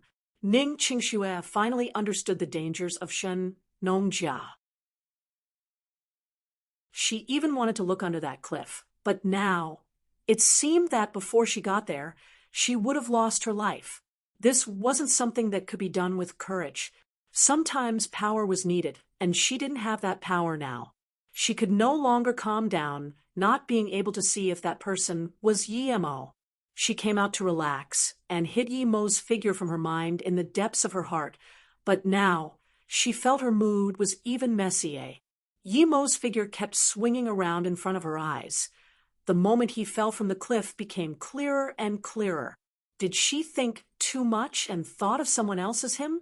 Otherwise, why did he go to that place? Ning Qingxue thought of Yimo's small medical case. Perhaps he was gathering herbs there. Chui Lin was still quite anxious. It was the first time someone has gone missing when she was a tour guide. "Chui Lin, I want to ask you something. Your company has a helicopter. Can it be rented to save others?" Ning Qingxue, however, came to Chui Lin and asked about this. Chui Lin shook her head and said, "The company rarely mobilized the helicopter. Renting it is impossible. It isn't a simple thing. They needed to verify there is a target and then apply for a permit. Otherwise, The helicopter can't be mobilized easily. Ning Qingxue had understood. To be honest, the helicopter was just a way of making people feel safe.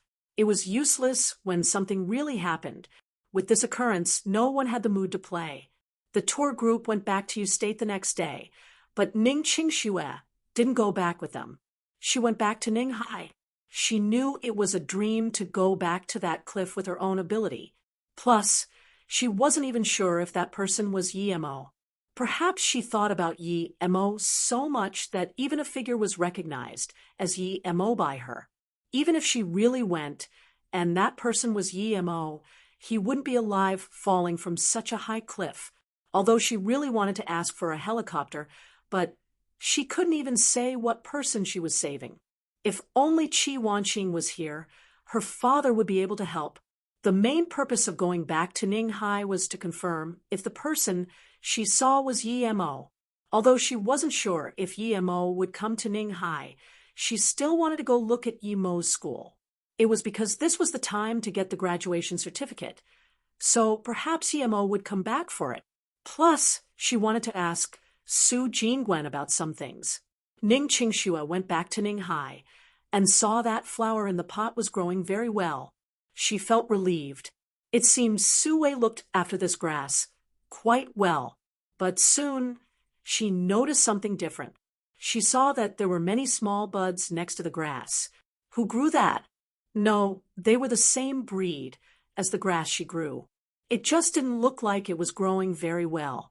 The moment she saw them, her mood was excited again. Did Yi Mo come back? Ning Qingxue felt her breaths were desperate.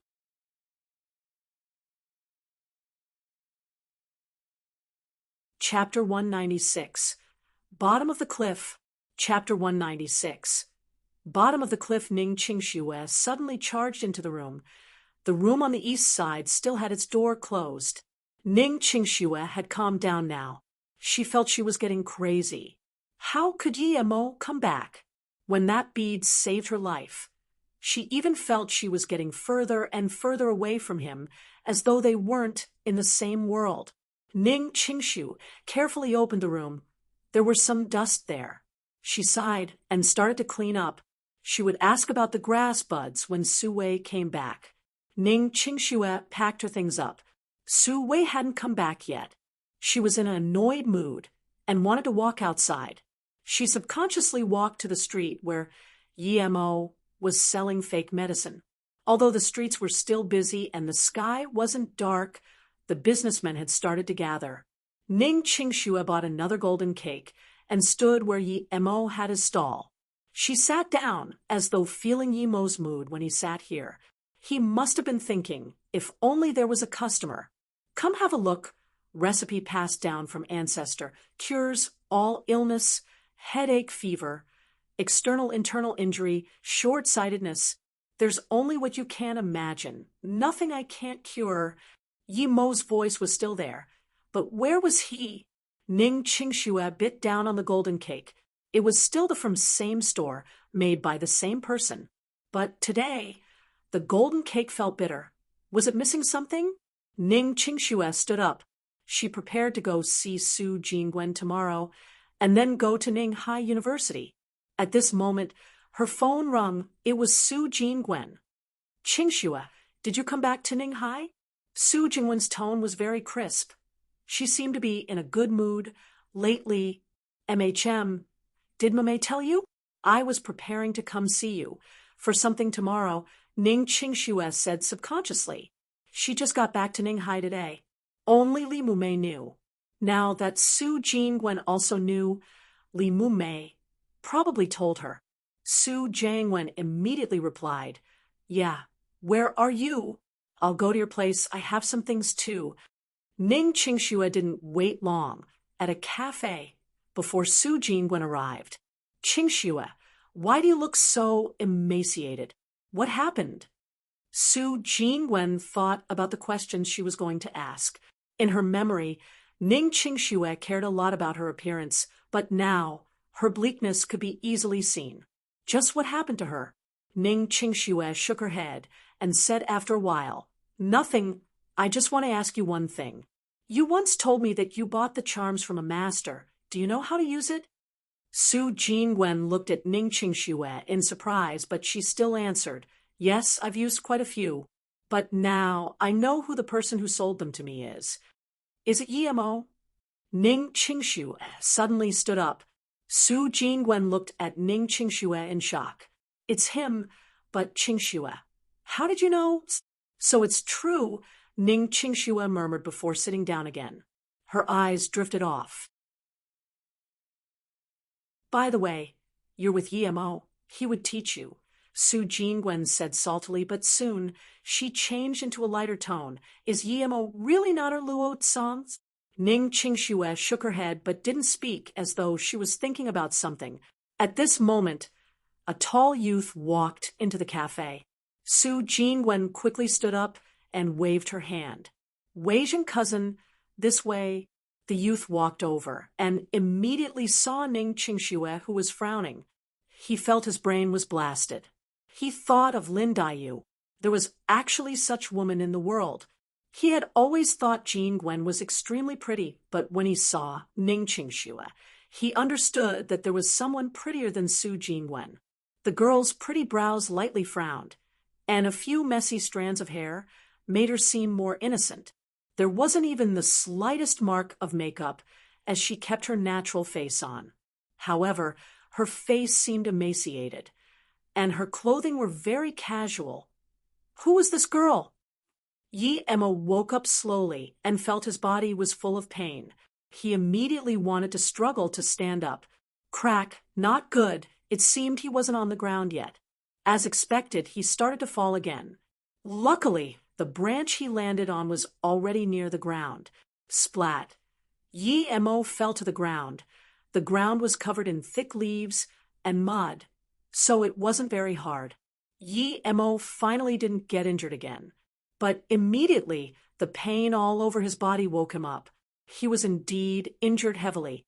He subconsciously wanted to get some medical pills from his ring, but as soon as he moved his spirit sense, his head was cracking with pain.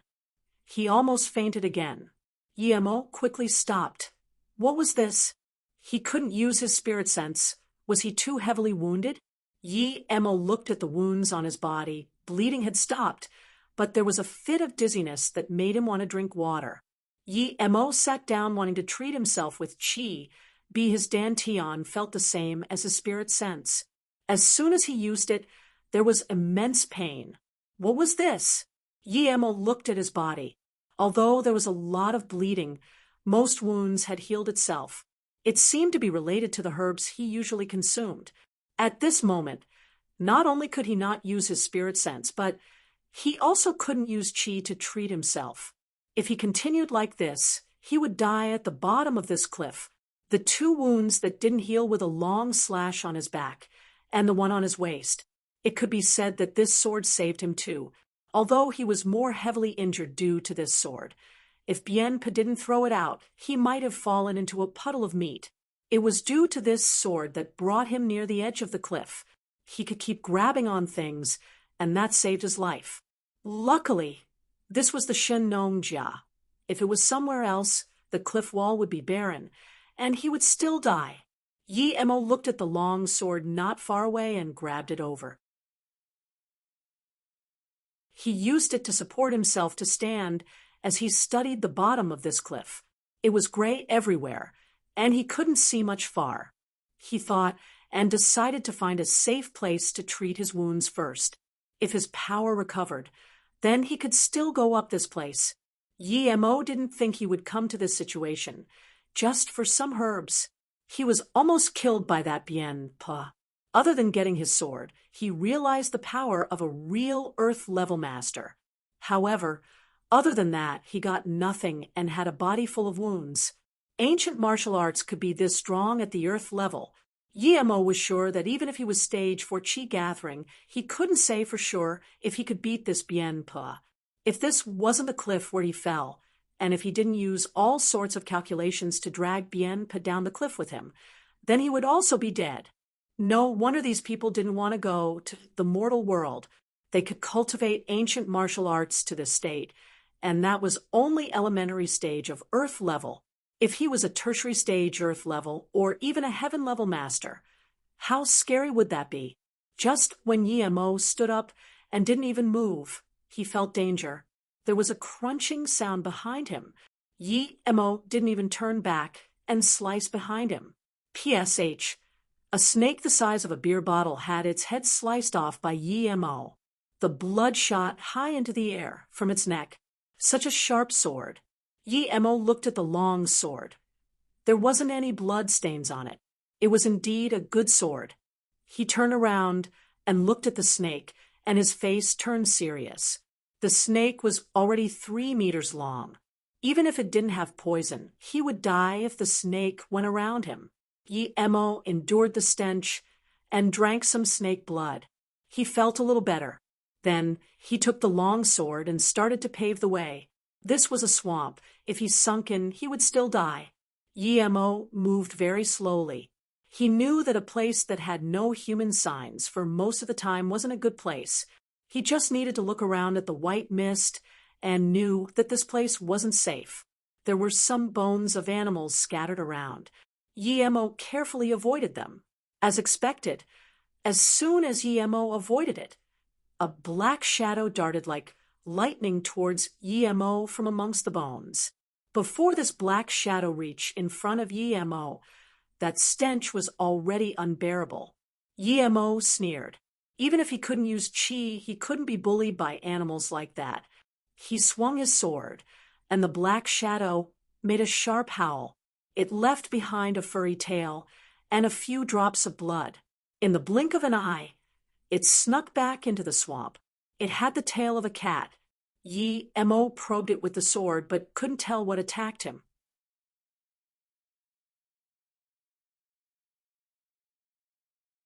Ning Qingxue noticed the youth's impolite stare and frowned. Ning Qingxue noticed the youth's impolite stare and frowned.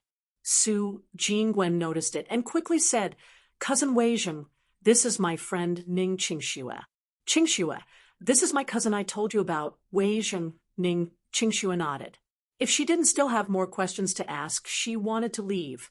"Hello, I'm Xie Weizheng, Jingwen's cousin. It's a pleasure to meet you." Weizheng also noticed his impoliteness. He immediately smiled and extended his hand to Ning Qingxue. He thought that Ning Qingxue probably wasn't from a rich family judging by her clothes. He was really happy to meet a girl as pretty as Ning Qingxue. Ning Qingxue frowned and just drank the coffee that was just handed to her. Xie Weizheng took his hand back awkwardly. He didn't expect this girl to be so rude. No matter what, since she was Su Jingwen's friend, she couldn't treat him like that. He kept his smile, but it was quite forced. Su Jingwen quickly said, "Cousin, what do you want to drink? I'll order for you." Anything." "Jingwen, I have a ball with my classmate at night. Do you want to go?" Xie Weizheng came today to ask Su Jingwen to the ball. He then looked at Ning Qingxue. He thought it would be good if he could invite both of them. Su Jingwen knew Ning Qingxue's personality. She would treat her cousin the same, even if he was H.D. Mayor's son, much less just a student from America.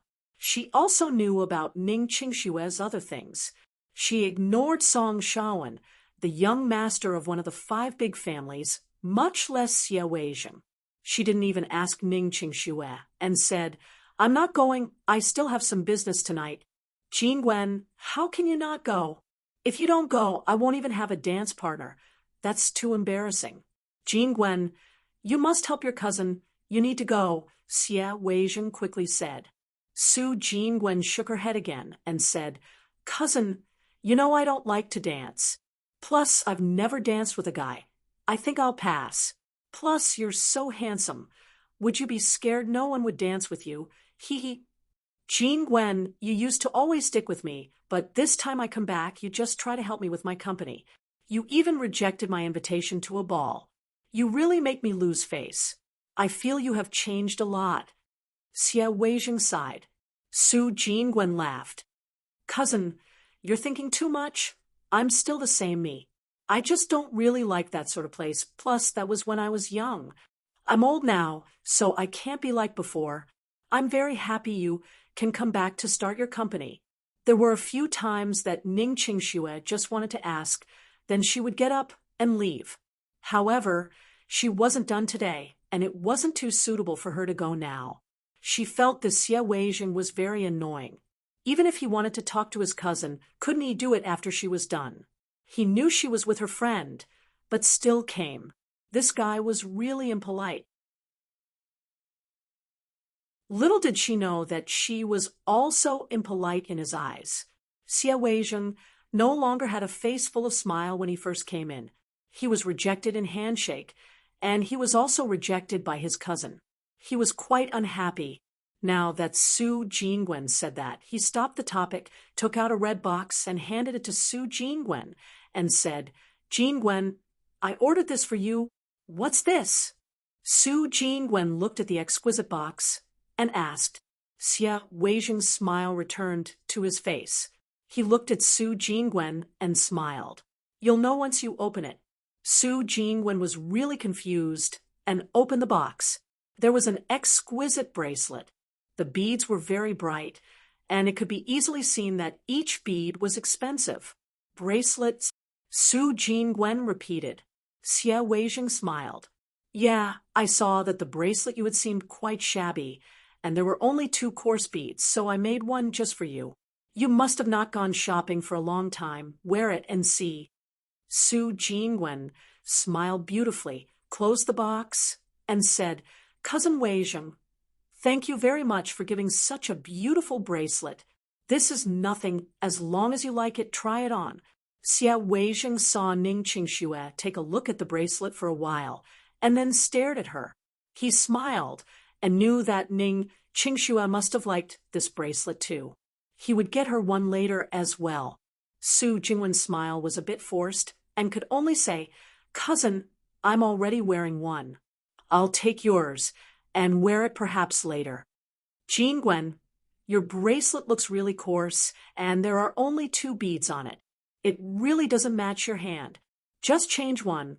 I feel this new one can match you. Come, try it." Then Xie Weijing picked up the bracelet and passed it to Su Jingwen. Ning Qingxue saw that Su Jingwen's bracelet only had 2 beads as well. That meant she had something happen to her as well and used up 1 bead. She was a bit disappointed. If Su Jingwen really didn't want the other 2 beads, she would take it. Now, it seemed that Su Jingwen came to her due to the jade beads. "But cousin, I really like the current one. I don't want to switch now." Su Jingwen saw that it was too hard to reject his fervor, so she could only speak the truth. Xie Weijing, who thought Su Jingwen was embarrassed to take it, finally understood. Su Jingwen really didn't want to switch. Thinking about this, his face got awkward. As though seeing this, Su Jingwen quickly said, "Cousin, let's not talk about this now. I'll call some desserts. I still haven't ate yet. By the way, Qingxue, what do you want?" Before Ning Qingxue said anything, Xie Weijing continued, "Jingwen, tell me the truth. Who gave you the bracelet? Is it very precious?" Su Jingwen glanced awkwardly at Ning Qingxue once. Although she felt her cousin shouldn't have asked that question here, but since he did, she could only answer, "Yes, a friend gave it to me. Then is it much more precious than the one I gave?" Xie Weijing started to feel this indescribable feeling of discomfort, but he still wanted to ask things clear. Su Jingwen hesitated and looked at Xie Weijing's bracelet and said after a while, "Perhaps it's a bit more precious," but Su Jingwen didn't know how to explain it to Xie Weijing. She said Yimo's bracelet was more precious, and it really was. However, Xie Weijing misunderstood Su Jingwen's intentions. He thought that what Su Jingwen meant was that the person was much more important than him. Thinking about this, even though he was magnanimous, his face still grew bad. Su Jingwen's immediately discerned the annoyance on her cousin's face and quickly said, "Cousin, don't think too much. I'm really just used to the bracelet in my hand. I don't want to change it for now." Xie Weijing suddenly smiled. His face returned to normal as he suddenly said, "Cousin, the person who gave this to you is your boyfriend, right?" When did you have a boyfriend? I didn't even know. Bring him next time and introduce us. Hearing Xie Weijing's words, Su Jingwen quickly waved her hands. Cousin, don't say random things. He's not my boyfriend, just a friend that we can get along. Then, Su Jingwen also subconsciously looked at Ning Qingxue. Although she knew their relationship wasn't good, she still didn't want Ning Qingxue to misunderstand. However, Xie Weijing smiled plainly. You said you don't like dancing and have never danced with a guy. Last time at your birthday, you seemed to have danced with a guy. Did he give you this bracelet? And you say you don't like guys in your car, but can you be sure the person who gave you this bracelet hasn't rode in your car? Su Jingwen's face didn't have the smile before. In her memory, Xie Weijing was always the big brother who protected her. But now, he was investigating her. She couldn't let this go, and he was talking to her in such tone.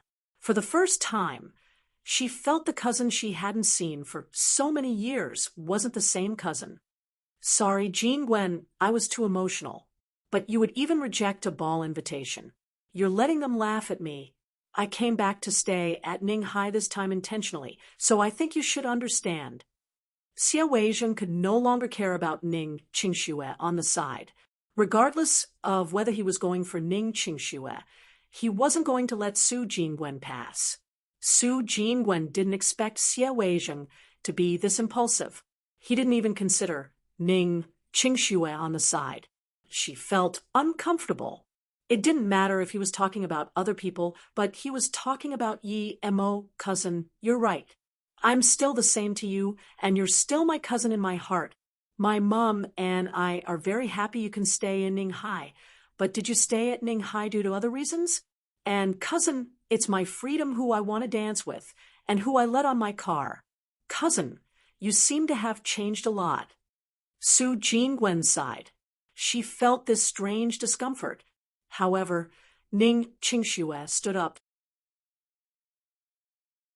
Jingwen, I'm going. I'll call you when I have time. She really couldn't tolerate this Xie Weijing anymore.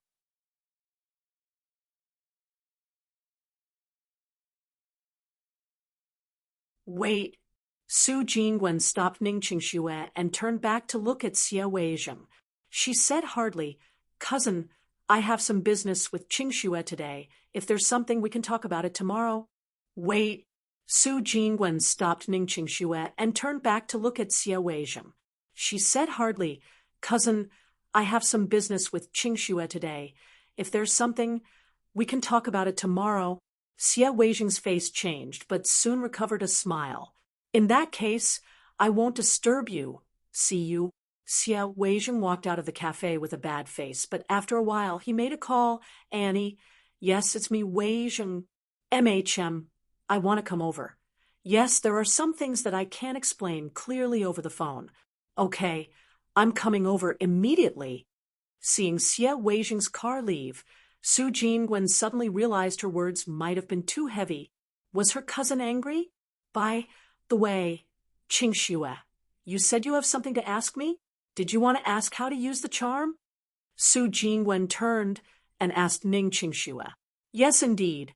Ning Qingxue saw Xie Weijing had gone and sat down again. Su Jingwen said helplessly, Actually, my cousin is a very nice person. He's just used to being a bit dominant. Don't mind him. Oh, let's not talk about this. The charms are actually very easy to use. 4 spirit cleansing charm and fireball, you just need to throw it out and say Lin. As for the body protection charm, just make a little pouch and keep it on you. I don't know about the others, though. Ning Qingxue didn't expect the charms were so easy to use. Other than a fireball charm, she also had a body protection charm and 2 evil protection charms. Jingwen, the main things I wanted to ask you about are these. I thought you needed some movements. I didn't expect it to be so easy. If I knew, I would have just called you.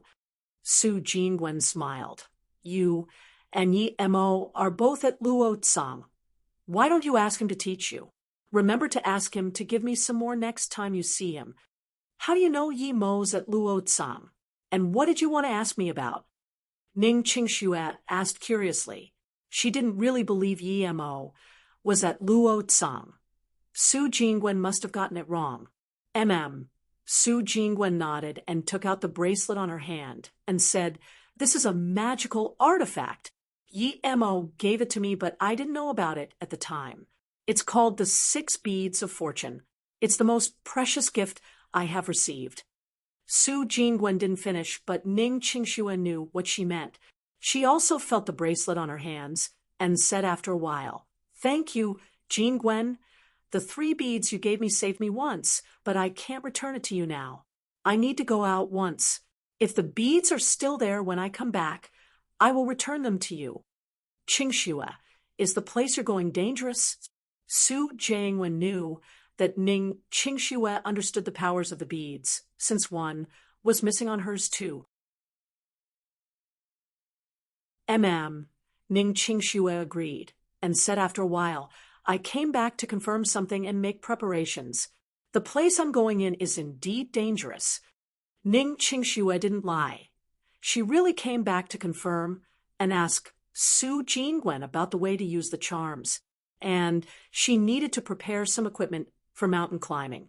At this moment, the scene in which Yi-mo fell off the cliff kept replaying in her brain. She couldn't calm down. Regardless of whether it was him, she couldn't feel calm her entire life if she didn't go and see.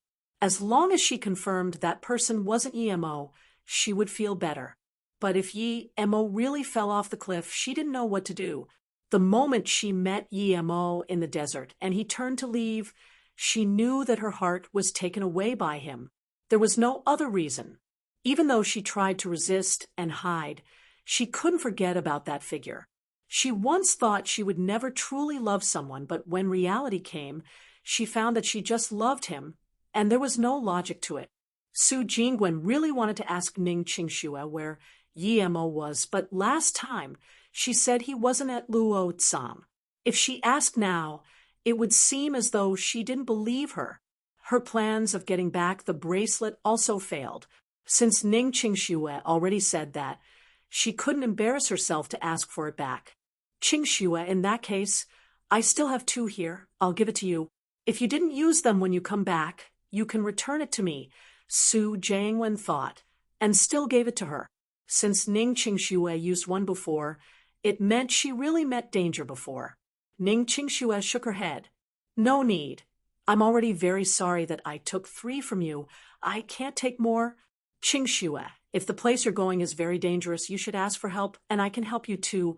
Su Jingwen realized that Ning Qingxue really had something. Ning Qingxue shook her head. She thought about it many times. If that person was really Yi-mo, she couldn't ask for the government. She knew Yi-mo had some power and had strong conflict with the Song family due to her. If she asked other people to help her with Yi-mo, the Song family would get news of this at the first moment. That was not good for Yi-mo. Even if he was fine from falling off the cliff, the Song family would still make him not fine. "I'm going, Jingwen, if I don't, never mind." Ning Qingxue didn't explain anything to Su Jingwen. Seeing Ning Qingxue walk out of the cafe in a lonely yet emaciated fashion, Su Jingwen lost herself in thought. What did she mean? She asked her the way to use the charm. Did she have them? If she didn't meet Yi-mo, where did she get the charms from? Su Jingwen felt that something in Ning Qingxue's words were wrong, but she couldn't tell what exactly. Ning Qingxue returned to the house, but Su Wei hasn't returned yet. She sat on the stone board Yi-mo once slept on. It felt cool. She seemed to see Yi-mo walk over. She focused her mind and thought. He slept on this before, and it was really hard on him. He was really dumb. Her eyes then turned to that big tree. Yi-mo also spent many nights there. No matter what, she should go find him. Su Wei just opened the door and saw Ning Qingxue lost in thought. She said with surprise and joy, "Qingxue, when did you come back?" Ning Qingxue saw Su Wei and quickly replied, "I just came back at noon." "Su Wei, thanks for helping me take care of the grass for so long. Do you know who planted the other grass?" Su Wei smiled. It's nothing. It's something simple. Yi Mo asked someone to plant them there and told me to look after it. Yi Mo said he needed to go on a far journey. You both really love grass, haha. Ning Qingxue heard this, and her face immediately went pale. She had come to the realization that the person who fell off the cliff must be Yi Mo otherwise.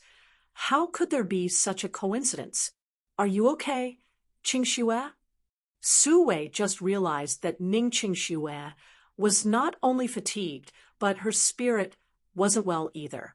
Nothing. Ning Qingxue smiled and said, I still need to go out a while. Please take care of these grass for me. She paused before continuing. If I come back rather late, and the grass germs are withered, I will tell my mum not to touch that flower pot. Let the pot stay there. I'm going to rest. I'm tired. Su Wei looked worriedly as Ning Qingxue walked into the room. She felt Ning Qingshue's words were strange. That flower pot had been there for many years. The house owner didn't move it, so why would her mother move it? Ning Qingxue rested for a night. Since she had made up her mind, she no longer felt lost. She spent half a day the second day and prepared all sorts of tools and things for outdoor survival. Then she put the body protection charm, an evil protection charm, in a bag she made and hung it on her waist. Then she rushed toward Shen Nongjia quickly. There were quite a lot of people carrying a big bag like her. Ning Qingxue had been here before and was familiar with the way. She didn't choose other places and went to the place she went with the tour group. This was because she could only see the peak from there. When Ning Qingxue came to the no man's land region, she saw a big board hung outside. There were some tourists on the side. Ning Qingxue could tell the sign was just hung up. It wasn't there when she came. It said accidents occurred, so access was forbidden. She frowned. If she wasn't allowed in, what could she do? She looked at the middle-aged woman at her side, thought, and then asked. The woman looked at Ning Qingshue's clothing and knew she came to Shinongjia for holiday. She immediately said, I heard a tour group encountered sky ditches there 2 days ago. Then one person went missing. That night, there was the rescue team that went inside. But now, none of the rescue team had come out and have all lost contact. Now, it's forbidden to go in, and they're about to lock down this place. There are people from the army here. Of course, I heard this from others. I don't know if it's real. Ning Qingshue's heart skipped. Of course she knew this was true. She didn't expect. None of the rescue team had made it out. Was it really that dangerous? But regardless of that, if the military came in the afternoon and locked this place down, wouldn't she have no chance of entering? She looked around and saw there wasn't much people and planned when she could go in when no one looked. There was no one guarding now, so it really wasn't hard sneaking in. There were people gathered there discussing about the eerie event 2 nights ago. Ning Qingxue, however, carefully avoided them and quickly snuck in, disappearing in the woods. That woman who talked with Ning Qingxue chatted with others and seemed to have remembered Ning Qingxue after a while. She turned around, but Ning Qingxue was gone. Her face was immediately scared pale. The girl behind her was gone, and there was no other way except into the woods.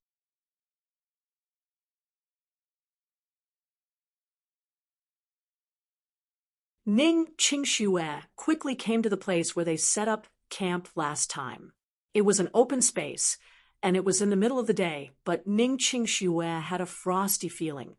Ning Qingxue quickly came to the place where they set up camp last time. It was an open space, and it was in the middle of the day, but Ning Qingxue had a frosty feeling. She subconsciously shivered. The dead silence made her skin tingle. She remembered there used to be bird humming here when they camped here, but now it was just dead silence. If it wasn't for Yi Mo, she wouldn't come here a second time, no matter what. She carefully walked over to the campsite. Not far ahead was the sky ditch.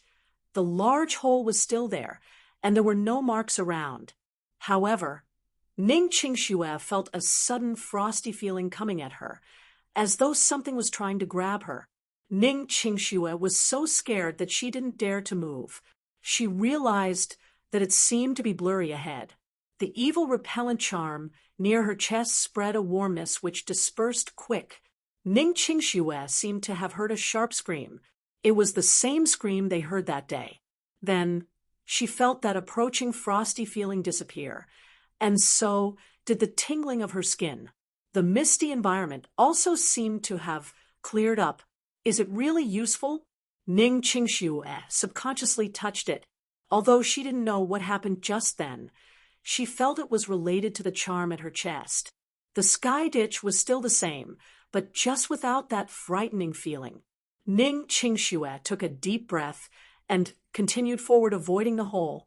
A shoe appeared in front of her, giving her quite a scare. She quickly avoided it. It was a military shoe. Was it from the rescue team? Ning Qingxue didn't dare to keep thinking. She had the feeling that something was constantly looking at her but afraid to close in. It should be due to the evil repellent charm. Thinking about this, Ning Qingxue didn't dare to linger around and quickly ran towards the cliff. After running out a few kilometers, Ning Qingxue just realized that her clothes were torn up. However, there was still that almost indiscernible feeling that she was being watched. She suddenly turned around, and her skin tingled again.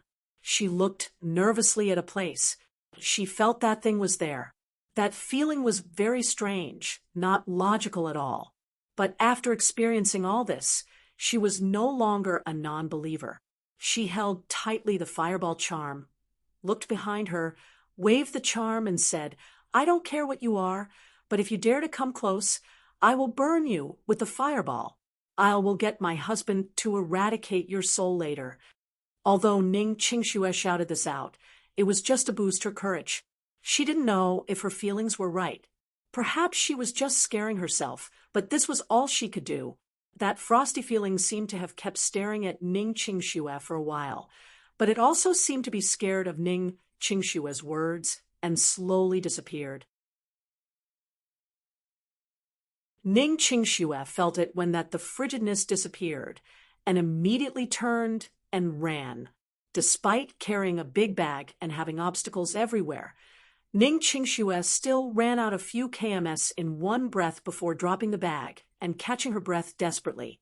What made her feel safe was that frosty feeling finally disappearing, and there were birds humming again. She didn't know if she was scaring herself, but perhaps there really was those unexplainable things in the world. She rested for a while before taking out some cream and rubbing it on her skin. Her snowy white skin had marks everywhere. Ning Qingxue rested a while before looking around. This was a valley and a small stream ran by Ning Qingxue.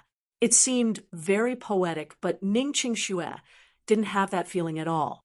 She was on high alert.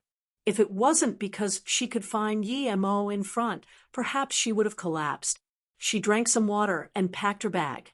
Just when she wanted to stand up, a black shadow dashed over. The speed was so fast that Ning Qingxue couldn't even react. Stump! The black shadow bumped into a barrier that arose in front of Ning Qingxue and was thrown into the stream. However, it quickly crawled out and looked at Ning Qingxue with terror. It turned and ran. If there wasn't the splash of water at the stream, people would have thought it was a blur of the eye. Ning Qingxue realized now that the animal that ran away seemed like a feral monkey. She subconsciously looked at her bracelet. Another bead broke. She didn't even get into the depths and lost another abad. She didn't know how long she could use the evil repellent charm for. She just used it once, but luckily she had two. If it weren't for those, she might have died many times just then. Her back sweated, and she didn't dare to stay. She ran quickly towards the cliff. She was feeling lucky. If she didn't ask about how to use the charms at Ninghai, she wouldn't even have made it here. After being ambushed twice, Yi Mo was more careful. He knew there was danger everywhere, and anything could happen. He wasn't afraid of attacks, but instead afraid of bitten with venom. In that case, he would die since he had no medicine, nor could he use his qi. A thorny bush blocked Yi Mo's path. He looked around, but the visibility was too low. Not to mention, he still couldn't use his spirit sense now. As for what was inside the thorns, he didn't know. However, he knew that if he didn't make a way, he could only retreat. If he couldn't find a safe place to recover, he would still die. He would die either way, so he didn't care and hacked towards the bush with his sword. He had to admit that Bien Po's sword was good indeed. The strong-looking thorns were like hay under his sword. He carefully hacked the thorns aside and made away. Yi Mo didn't know how large this pact of thorns were, but he hacked for more than half an hour before seeing the other side. It was a cliff face. This cliff face seemed very wide. Yi Mo thought that if he could make a hole on the cliff face and cover the entrance with thorns, then he only needed to find some food and could recover safely. With hope in sight, although he was extremely tired and dizzy, his sword didn't stop at all. When Yi Mo finally hacked his way through, there was a buzzing sound. Yi Mo looked and discovered there were tens of huge wasps charging at him. The wasps hid in the thorns. If they didn't move, they wouldn't be seen at all. Each one was the size of a fist. He didn't need to look to know that it was pretty much one life gone if he was stung. Plus, tens of them charged at him. Yi Mo's sword turned into a veil of blade images. Although his sword technique wasn't as good as Bien Po, it wasn't hard for him to make a veil of sword images. It was just that his body was too weak now. After a while, none of this group of wasps ran away. As they were all killed by Yi Mo coughed and subconsciously looked around. There only seemed to be these wasps. He let out a gasp of relief and shook as he almost fell over. However, he used the sword to support him and stopped wobbling. A putrid stench came from behind him.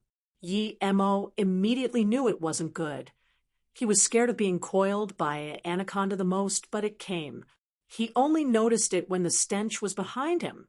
Yi Mo charged forward and swung his sword back. However, he had another fit of weakness. He couldn't even hold up the sword in his hand. The hack and slash before had used up his energy. It was just a brief moment and a cold stench, and he was already coiled. The snake didn't bite him, but was trying to strangle him to death.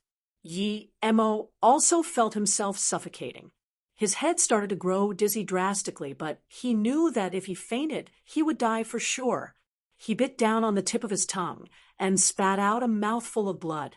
He forcefully twisted the sword in his hand, using all of his might to lever it to the outside.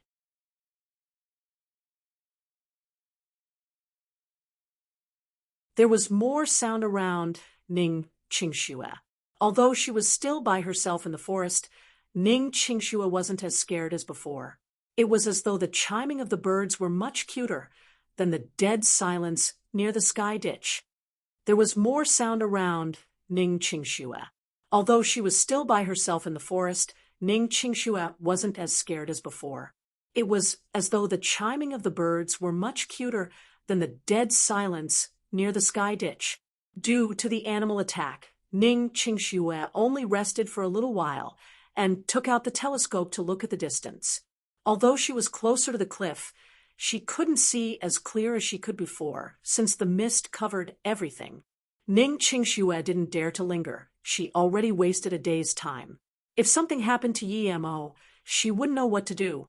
In the forest, other than some open spaces, most places seemed dark and eerie. She was scared that if she lingered on, that terrifying thing would chase her. Luckily, the evil repellent charm would spread some warmness from time to time, making her not too afraid of the dark surrounding. Ning Qingxue didn't seem to feel fatigue trekking in this primal forest. She just kept walking, knowing the direction of the cliff, and not caring about the rest. She was also thinking. She didn't know if it was due to Yi Mo saving her last time, or because she was tensed up mentally that her stamina seemed a lot better. Luckily, Ning Qingxue didn't encounter peaks that were too high. Although her luck was good, she still collapsed in fatigue after the second peak. When she looked at herself, her clothes were tattered. Her jeans were ripped, and her coat had holes everywhere. Now, Ning Qingxue knew that she prepared a lot of things for survival, but not clothes. It was dark now, If it wasn't dark, she didn't feel much walking, but once it was, she started to worry. She subconsciously felt the evil repellent charm. One of the had disappeared for no reason. There was only one left. She immediately knew that she used one up without her even knowing. It seemed that there were a lot of strange things spying on her on the way. If it wasn't due to the charm, she might be in more danger. Thinking about this, Ning Qingxue didn't dare to stay. She ate some food and took out a mine light. She continued forward like this, in the dark. In less than 2 hours, another black shadow darted onto her back. She was concentrated on walking that she didn't even know the body protection charm had repelled the black shadow away, and her bag was even torn by the thing. She didn't even notice her bag getting lighter and lighter. She only knew that she had to keep walking. She was afraid that once she stopped, she would feel scared about the deadly silence and darkness. When it was just dawn, Ning Qingxue flipped her messy her.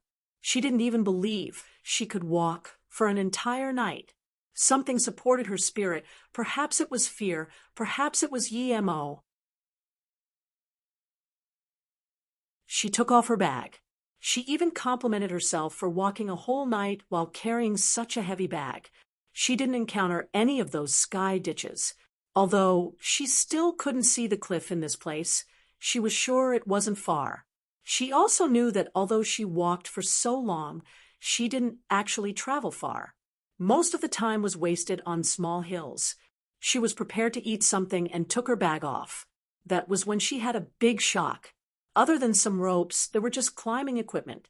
There was a big hole in her bag. Most of the food, water, and medications had fallen out.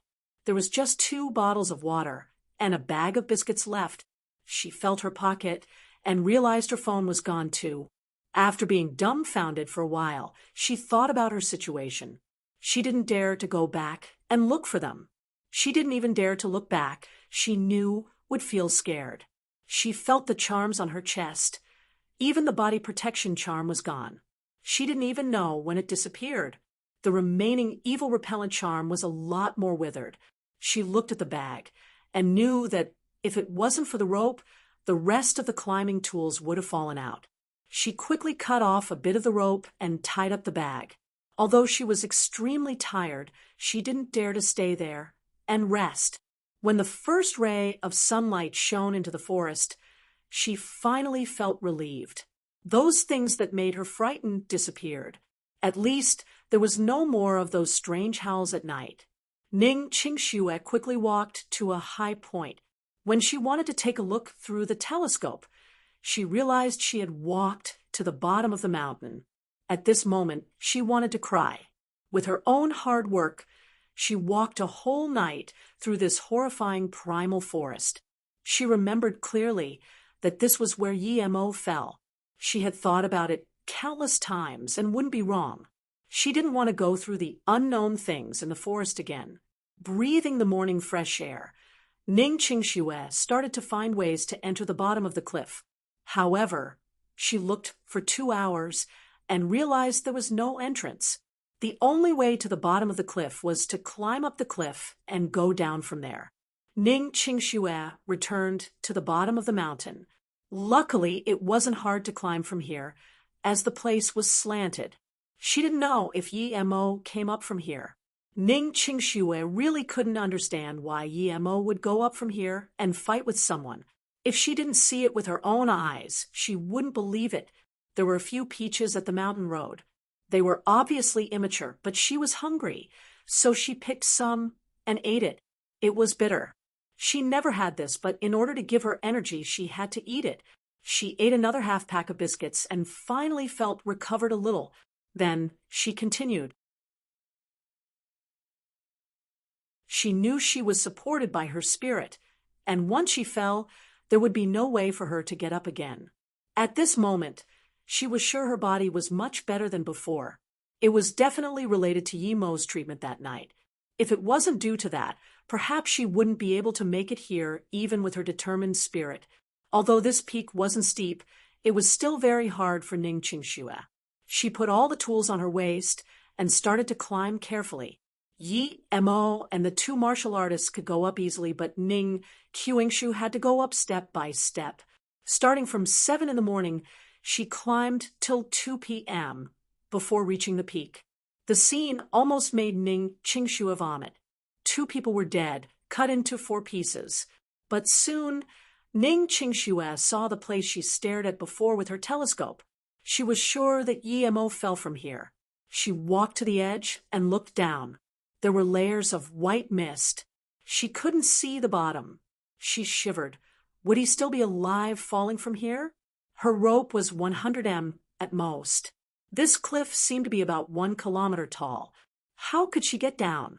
If she didn't get down, what was the point of coming here? Did she have the courage to return from where she came? Ning Qingshu just thought about this now. She never even thought about a way of getting back. Was she going back? If Yi Mo was no longer alive, what would be the point of her going back? Ning Qingshu shook her head and put aside these thoughts. She looked at the 2 dead person and no longer had the fear she had before. Ning Qingshu walked to a body and picked up a small sword. She found in joy that this body had a huge bag beside it. She opened it, and it was full of rope. She quickly pulled it out and now realized that it was made from a fiber she had never seen before. It was very thin, but when she tested it, it was very sturdy. It was even sturdier than the rope she prepared. She looked at the big loop and realized perhaps it was 1 kilometer long. At the end, there was a metal hook. Ning Qingshu gasped a sigh of relief. Without this rope, she could only climb down from here carefully, but she didn't even need to climb to know that it would be death. This cliff was too steep. Even with the rocks and sticks sticking out, it would still be highly likely for her to die. Ning Qingshu carefully secured the rope on a rock and tested it before tying it to her waist. Then she grabbed the tools and slided down the cliff slowly.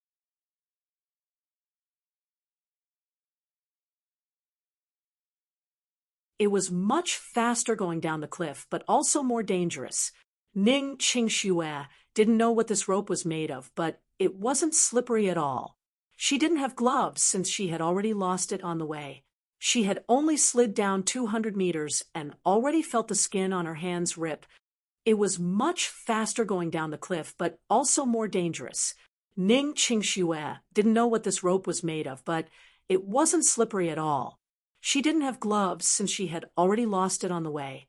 She had only slid down 200 meters and already felt the skin on her hands rip. Even so, Ning Qingshu didn't dare to relax. The pain from her hand made her focus more. She slid down another 200 meters and suddenly felt her hands turn soft and weak. She had to find a slightly larger rock and rest on it.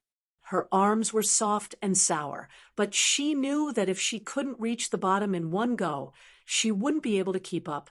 She looked at her palm. It was red. Her flesh was exposed to the open air, but she didn't feel pain now. It was as though her hand was numb. She caught her breath and took out the remaining biscuits. She finished it all and drank all the remaining water before continuing sliding down. Ning Qingshu didn't know how long she slid down for. When her arm was too sour to move, she rested for a while before continuing. She even celebrated that she had resting spots on this cliff. Otherwise, she wouldn't be able to stay out for so long. The sky was getting dark. Ning Qingshu estimating that she had been down nearly 1 kilometer, but she still didn't reach the bottom. When she got to the end of the rope, she froze. The rope wasn't long enough. She looked down. It was still white mist. She couldn't see the bottom, but she had nothing to go down with. She continued before due to her determination, but once she stopped now, she felt quite dizzy looking down. Did she really come from up there? If the rope wasn't long enough, she could only keep going down. She could slide down from so high, but it would be impossible for her to climb back up. She stopped on top of a rock and felt lost. She pulled the rope on top. She didn't know what to do next. Would she connect her own? What if it wasn't long enough as well? If only this rope was 200 meters longer. She looked at the top, which could no longer be seen. She subconsciously pulled the rope, hoping that it was just caught somewhere, but she knew this was impossible. She came from above after all. Just when she was helpless and was prepared to connect her 100-meter-long rope, her ropes suddenly loosened. Her heart skipped a beat, and she looked at the rope. It was rolling down. She immediately realized that the place she secured her rope on had loosened. She immediately stuck herself to the cliff wall. She was thinking that if that big rock was brought down too, she would be dragged down the cliff and die. A huge rock fell from the top not far from Ning Qingxue. The wind it brought blew up her hair. When Ning Qingxue reacted, the huge rock had fallen to the bottom and made a heavy sound.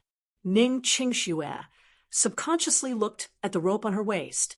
It was still very loose. She rejoiced. That meant she would arrive at the bottom soon. Thinking about this, Ning Qingxue took off the rope from her waist, secured it on the rock, and started to slide down.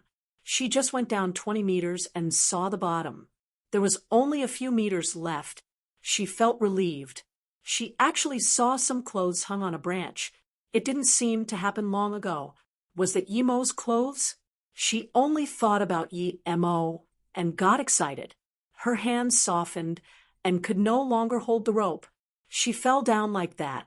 At that moment, she thought, was she going to succeed or plummet to her death? Good thing was she knew Yi Mo was here.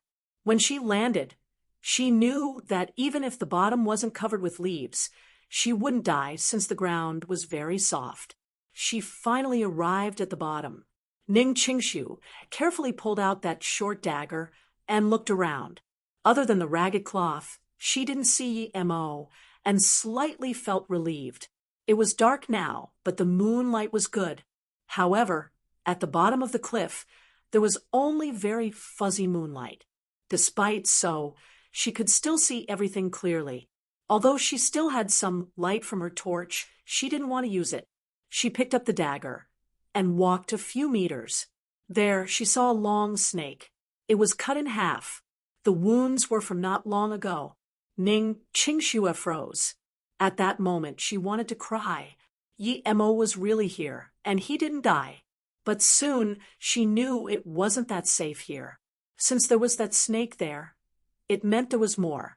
She didn't have Yi Mo's power. She had used up all her charms except for the fireball and the bead. Soon, she saw some footprints. Although it was quite dark, she could see them clearly. Was it Yi Mo? Ning Qingxue focused her mind and suppressed her excitement. She followed the steps carefully, and after walking out another 10 meters, the only bead in her hand glowed as repelled a black shadow.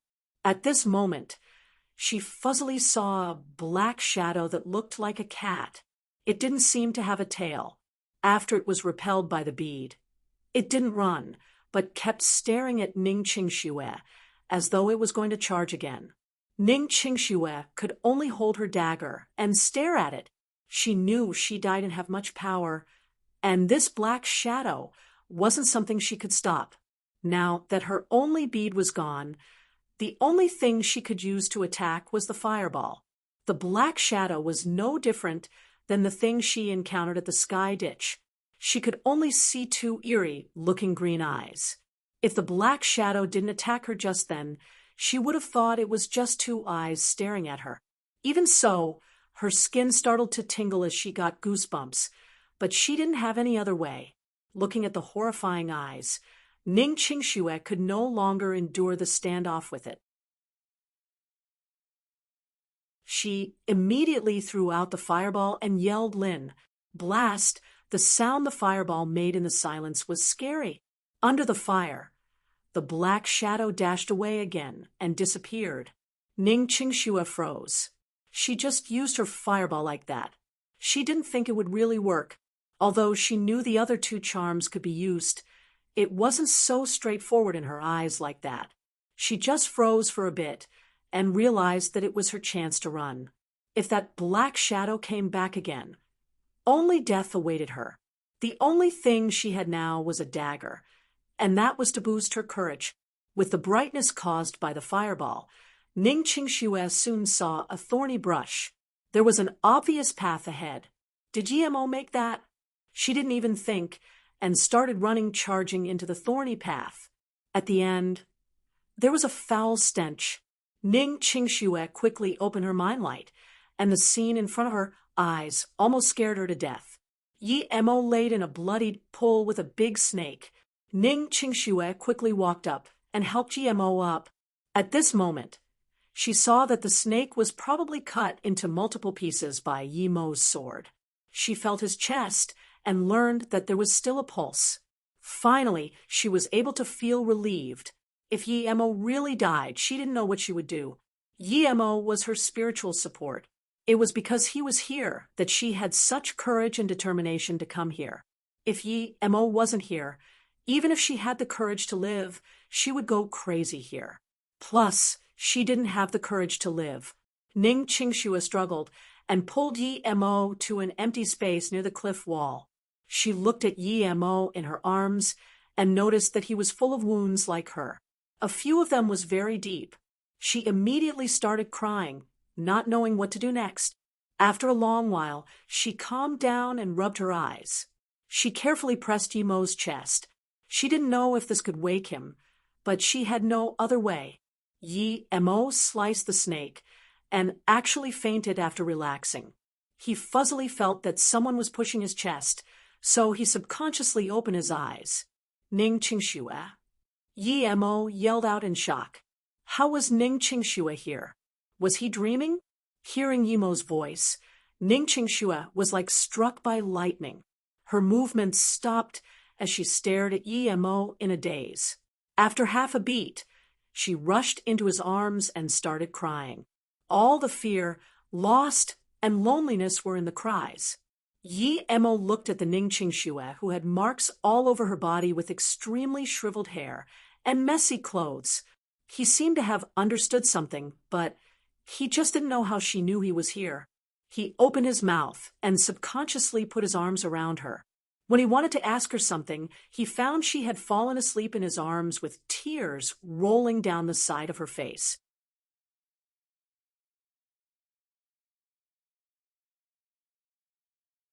Yi Mo struggled and found that he was still powerless. It was probably because he exhausted himself too much. He carefully caressed Ning Qingxue's hair. It was very messy, but it still smelt nice. Yi Mo struggled and found that he was still powerless. It was probably because he exhausted himself too much. He carefully caressed Ning Qingxue's hair. It was very messy, but it still smelt nice.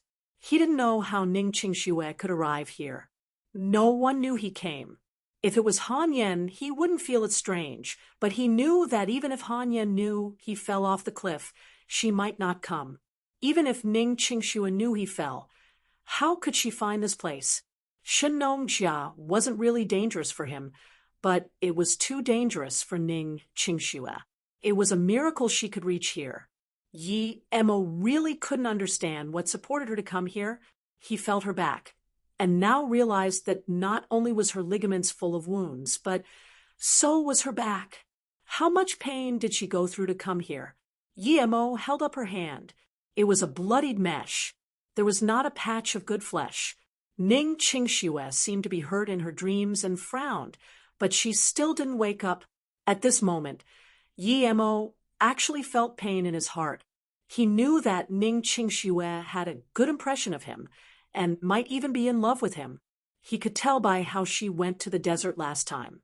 If Ning Qingxue went to Flowing Snake to repay her gratitude, then it wasn't that simple when she went to the desert. Now, she risked her life to come to the bottom of the cliff. Even if Yi Mo's heart was stone cold, he was touched by her actions. He once thought Ning Qingxue was just a pretty rich girl who was arrogant and thought they could never be in the same world. But now he knew that he didn't completely understand this wealthy girl. Underneath her cold expression hid a fiery heart that was obstinate, other than his master Luoying, who would treat him like this. It seemed he was too harsh to her before. Yi Mo felt her hair and remembered the words she said that night. I really want to call you husband, but I can't say it. I already married, Yi Mo.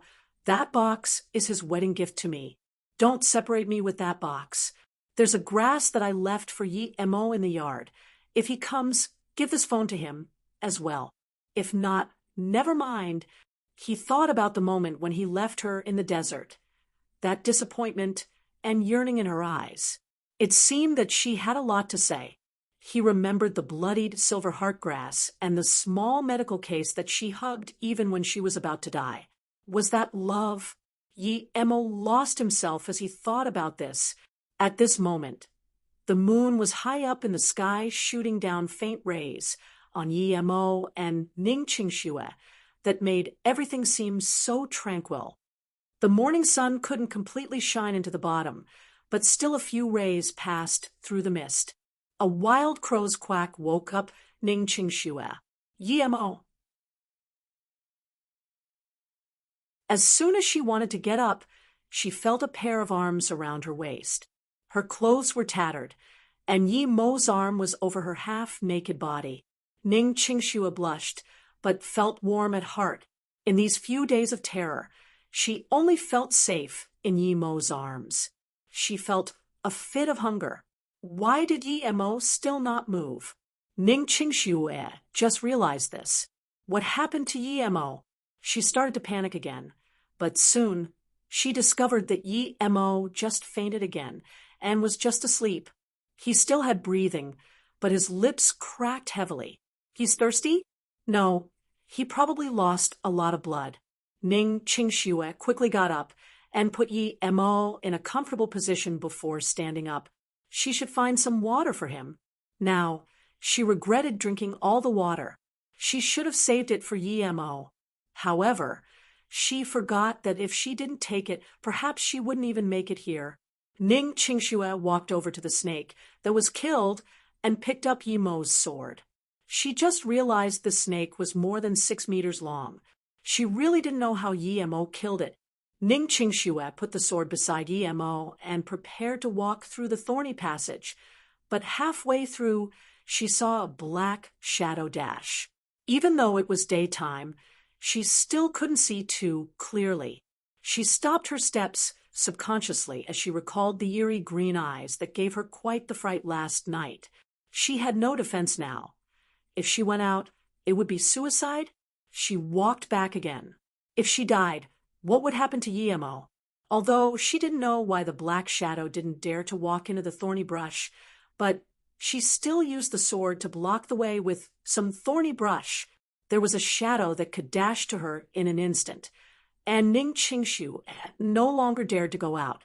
Ning Qingxue turned around and examined the place. The thorny brush covered quite a large area, around 5 to 6 acres. She looked at the dead snake and thought if this place was the snake's territory, so other things didn't dare to come. As the sun gradually rose, Ning Qingxue saw more clearly.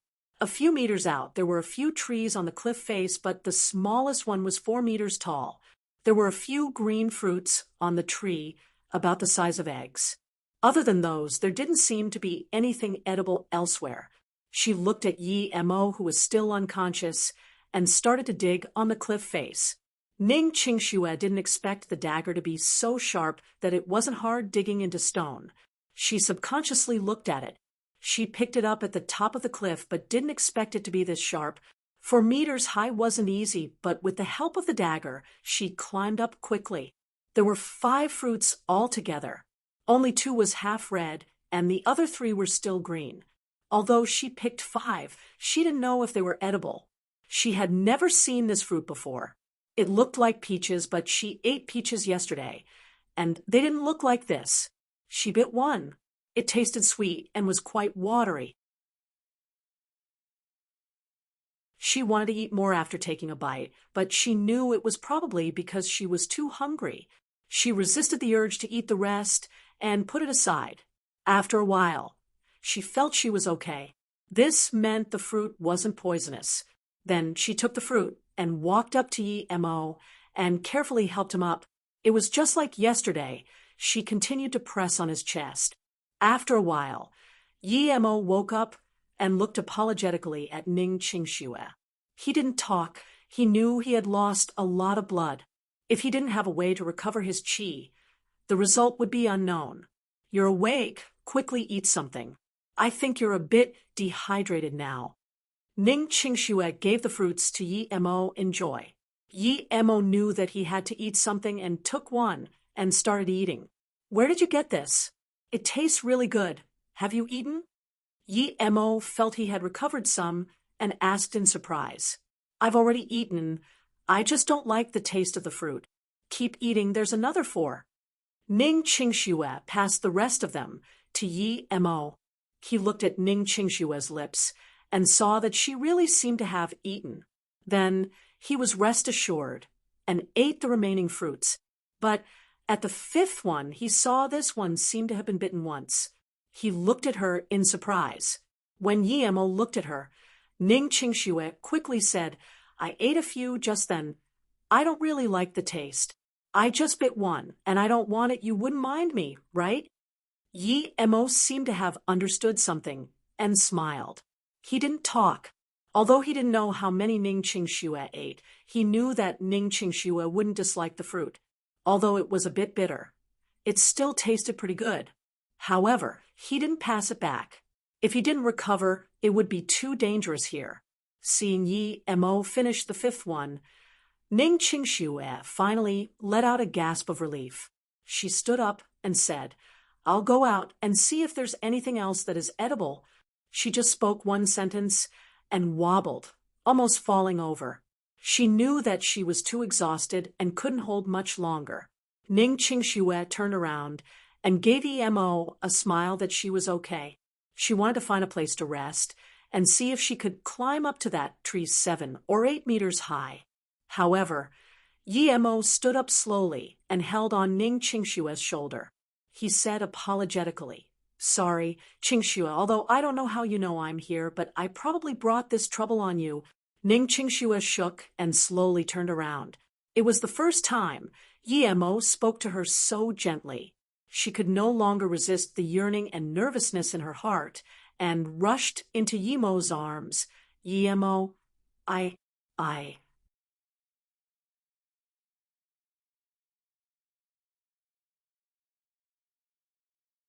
Chapter 203. I know. Chapter 203. I know Yi Mo sighed. Of course, he understood Ning Qingshue's feelings. But at this moment, he finally understood how weak Ning Qingxue was. Her legs were shaking, so it was obvious it was hard even for her to stand. Qingxue, talk later. If you trust me, listen to me and sit down for a while. Yi Mo carefully helped her sit. I'll listen to you. Ning Qingxue just spoke a few words and almost fell asleep. Yi Mo knew she was too exhausted, and now wasn't the time to disturb her rest. He put her down and picked up the sword. He walked to the cliff and saw there were holes dug out by her. It seemed she climbed up here to pick the fruit. Yi Mo recovered some stamina and climbed up to the 7-meter-high tree. There were just 5 egg-sized fruits. Although there were more trees up, Yi Mo knew that his body wouldn't be able to keep up if he went higher. The main thing was Ning Qingxue needed something to eat. After picking all 5, Yi Mo looked up. The higher tree also had 5 fruits. It seemed that this tree can only have 5 fruits at a time. Ning Qingxue said she ate a lot and even disliked it. He knew she was lying to him. At this moment, Yi Mo's heart felt tender towards her. Sometimes it was really hard to understand a person. If he just left from Ninghai then, the two would have no connections. Perhaps he would never know that Ning Qingxue had this side to her. When Yi Mo came back, he saw that Ning Qingxue was already awake and struggling to get up. She was too weak. Yi Mo quickly came and helped her up while taking out 5 fruits and passing it to her. You eat some. You went to pick the fruit at the cliff face. Ning Qingxue immediately knew that Yi Mo must have went up to pick the fruit. Yi Mo nodded. You must be really hungry. Eat something first. Ning Qingxue nodded and took 2 and said, 2 is enough for me. Eat the rest. Yi Mo subconsciously shook his head and said, I've already eaten. Ning Qingxue froze for a moment and suddenly laughed. But soon Her eyes went red and looked at Yi Mo for a moment before saying, "I know there are only 5 on every tree. I counted. There are 5 here.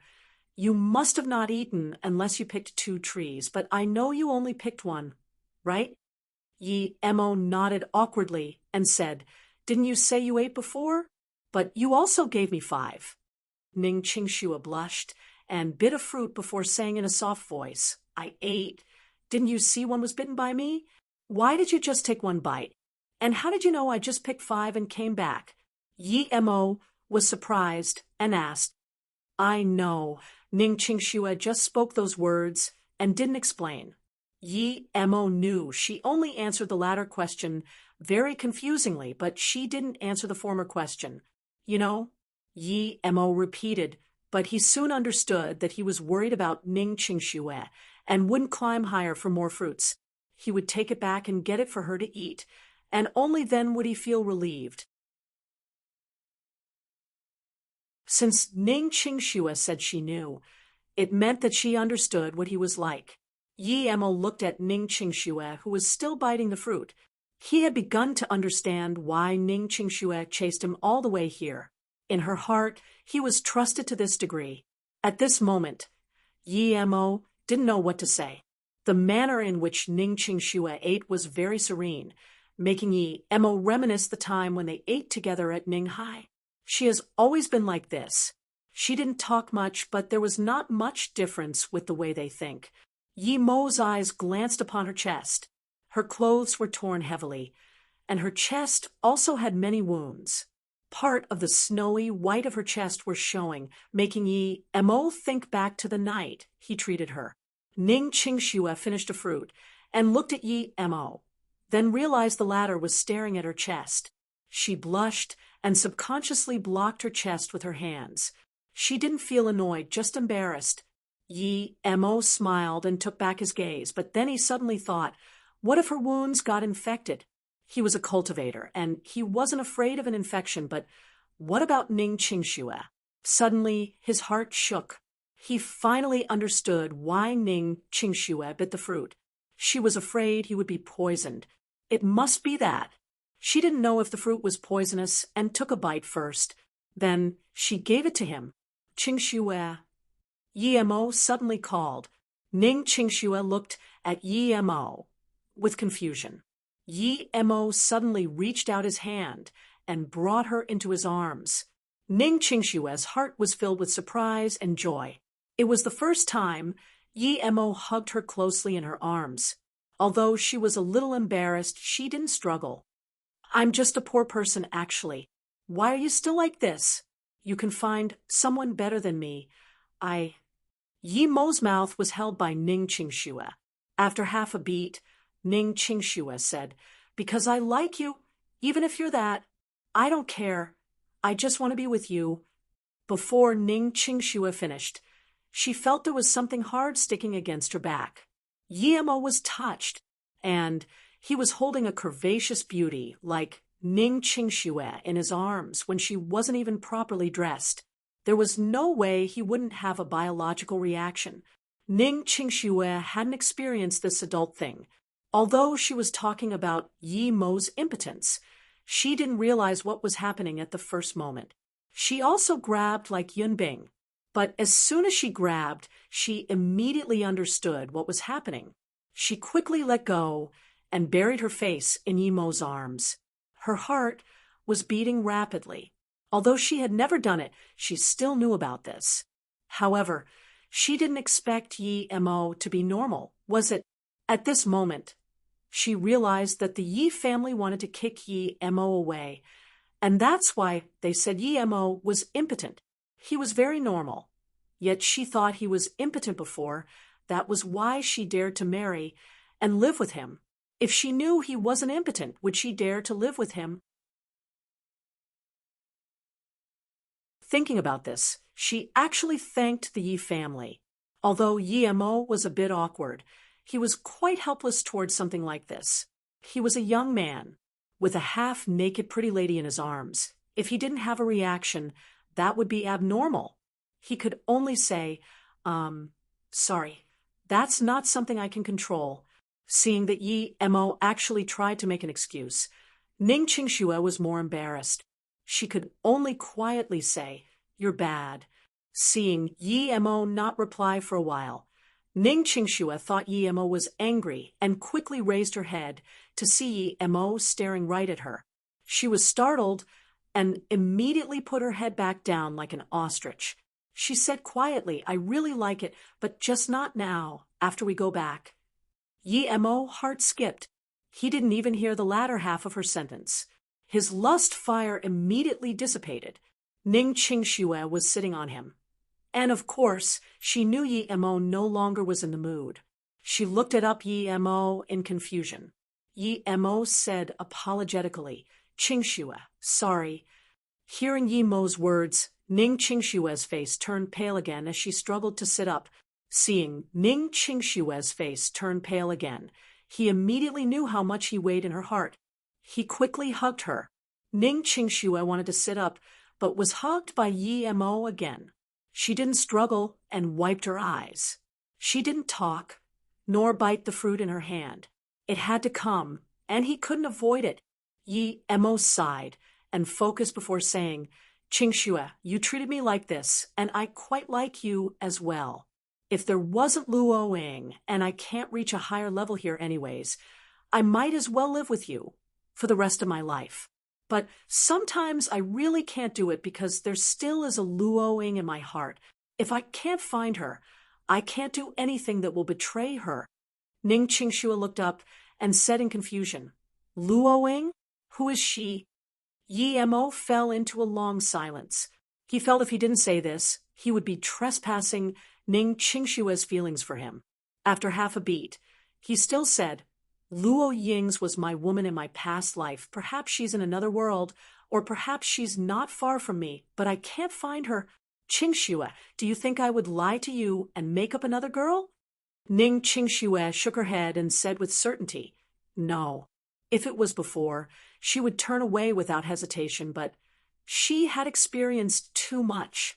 Magical artifact, charms, shenong, jia sky, ditches, invisible screams. At this moment, Ning Qingxue was no longer the girl who laughed at Su Jing when talking about charms. She had matured too much, whether it was experience or her understanding of love. She was no longer the Ning Qingxue before. If it was the her before, she would find people and rescue Yi Mo through a helicopter.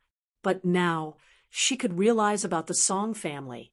If it was her before, she wouldn't venture into danger many times by herself for an unpromised love. But now, she did it without hesitation. "Thank you, Qingxue. Thanks for believing me."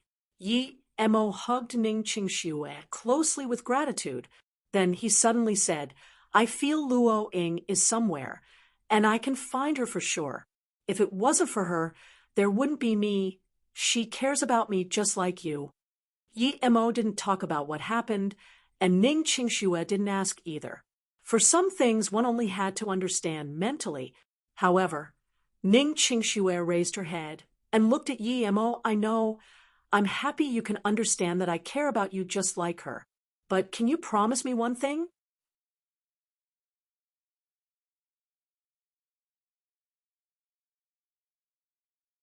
Chapter 204. She will. Chapter 204. She will. Yi Mo nodded and said, "Tell me, as long as it's something I can do." Ning Qingxue's eyes seemed lost for a second, as though thinking about something very distant. Yi Mo didn't rush her. After a while, she faintly said, "If you find Luo Ying one day, will you forget about me? Will you bring me to see her?" Yi Mo shook his head. "No, if the heavens really let me find her, perhaps we will never get the chance to go back to where we want. If you still want, I can bring you to see her."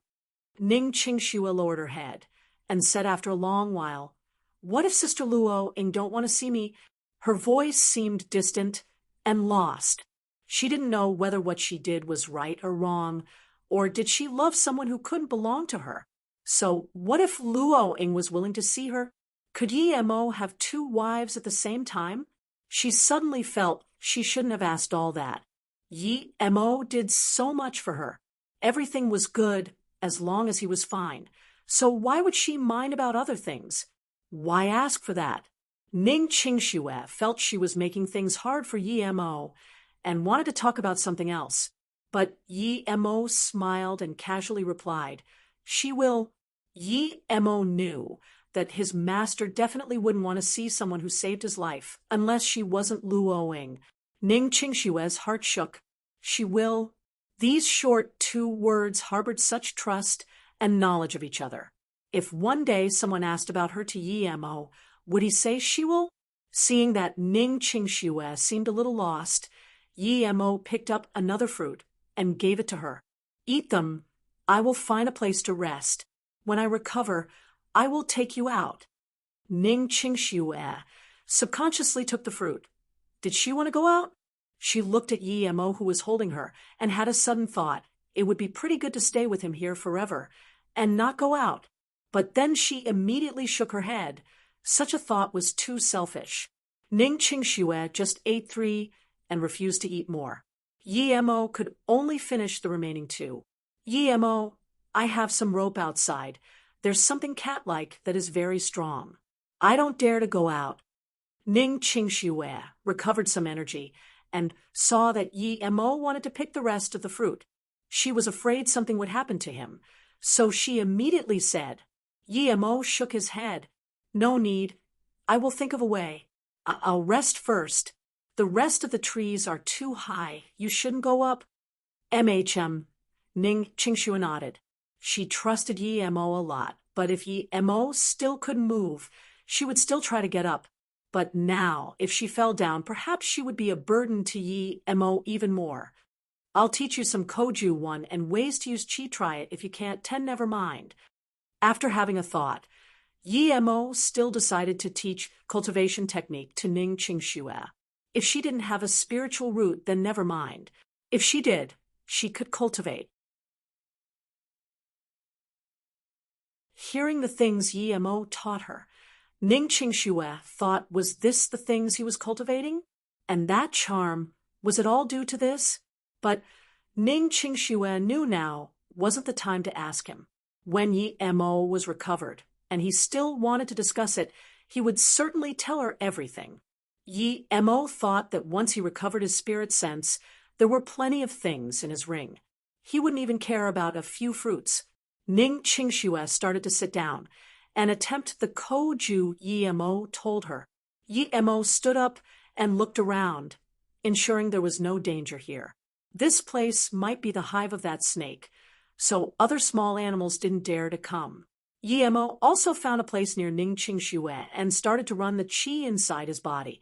His dantian still felt pain, but it was much better than yesterday. Yi Mo rejoiced. He didn't know if it was due to those fruits, but he quickly started to use his qi to recover his wounds. After a while, he felt his body feel lighter. The long-missed spirit sense returned to him. Yi Mo resisted his joy and took out some pills from his ring and ate it.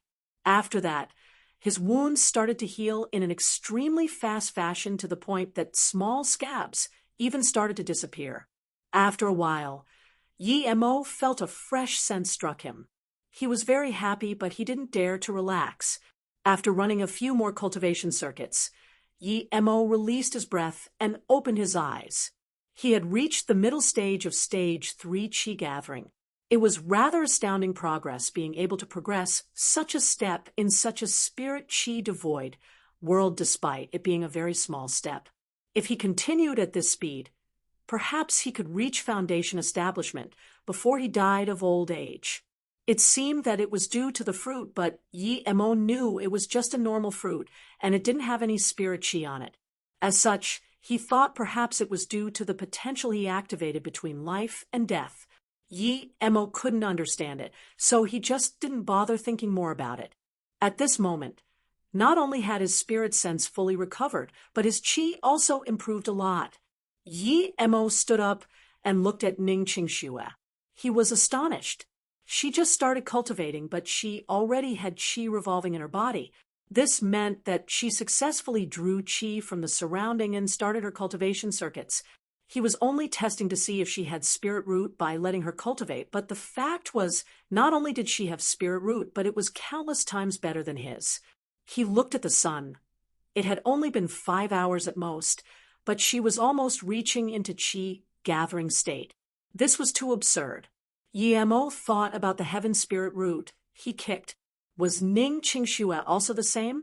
Thinking about this, Yemo didn't dare to startle her, and carefully stayed away, setting up a tent and taking out a gas stove. He started to cook. Ning Qingxue felt as though she was floating in the clouds. She felt comfortable everywhere. She opened her ease and moved her hands and feet.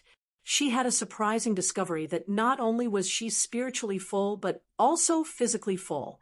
However, she still felt that she was starving. Ning Qingxue looked up and saw Yemo was also looking at her. His eyes showed joy and surprise. Ning Qingxue just wanted to talk to Yemo, but she realized she was covered in dirt secreted from her body. She screamed in shock, "Don't look at me! Turn around!" She didn't want her to be seen by Yemo like this.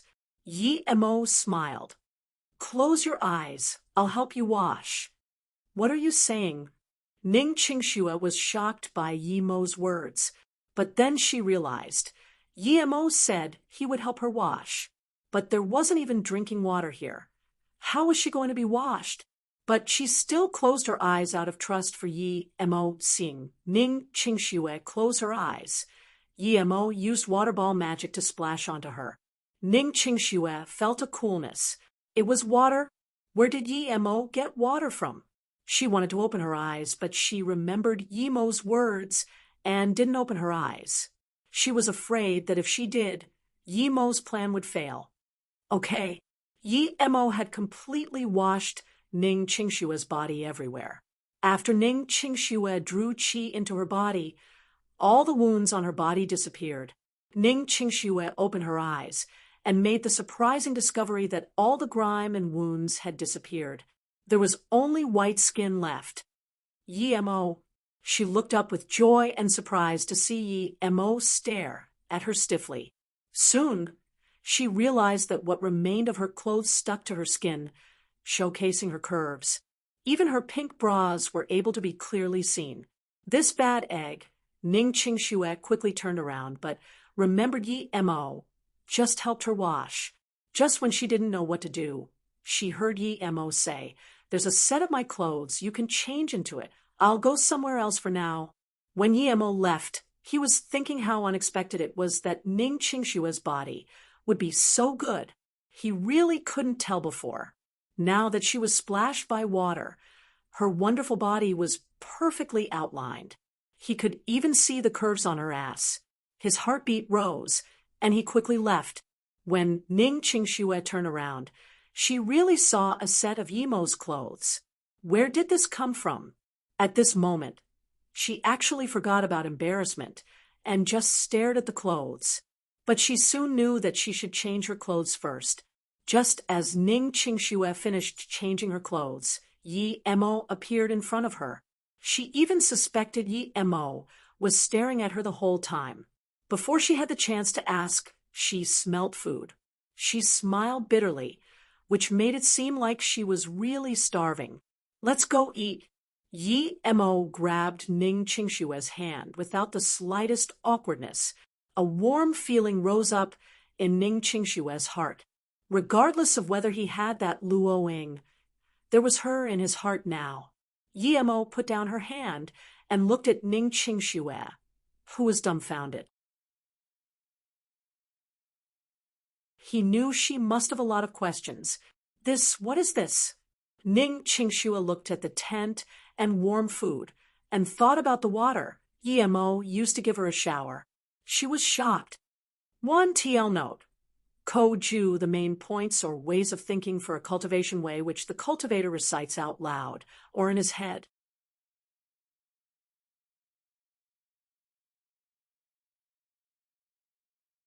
"I don't know how to tell you now, but you will know in the future for sure," Yemo said awkwardly. "I don't know how to tell you now, but you will know in the future for sure," Yi Mo said awkwardly.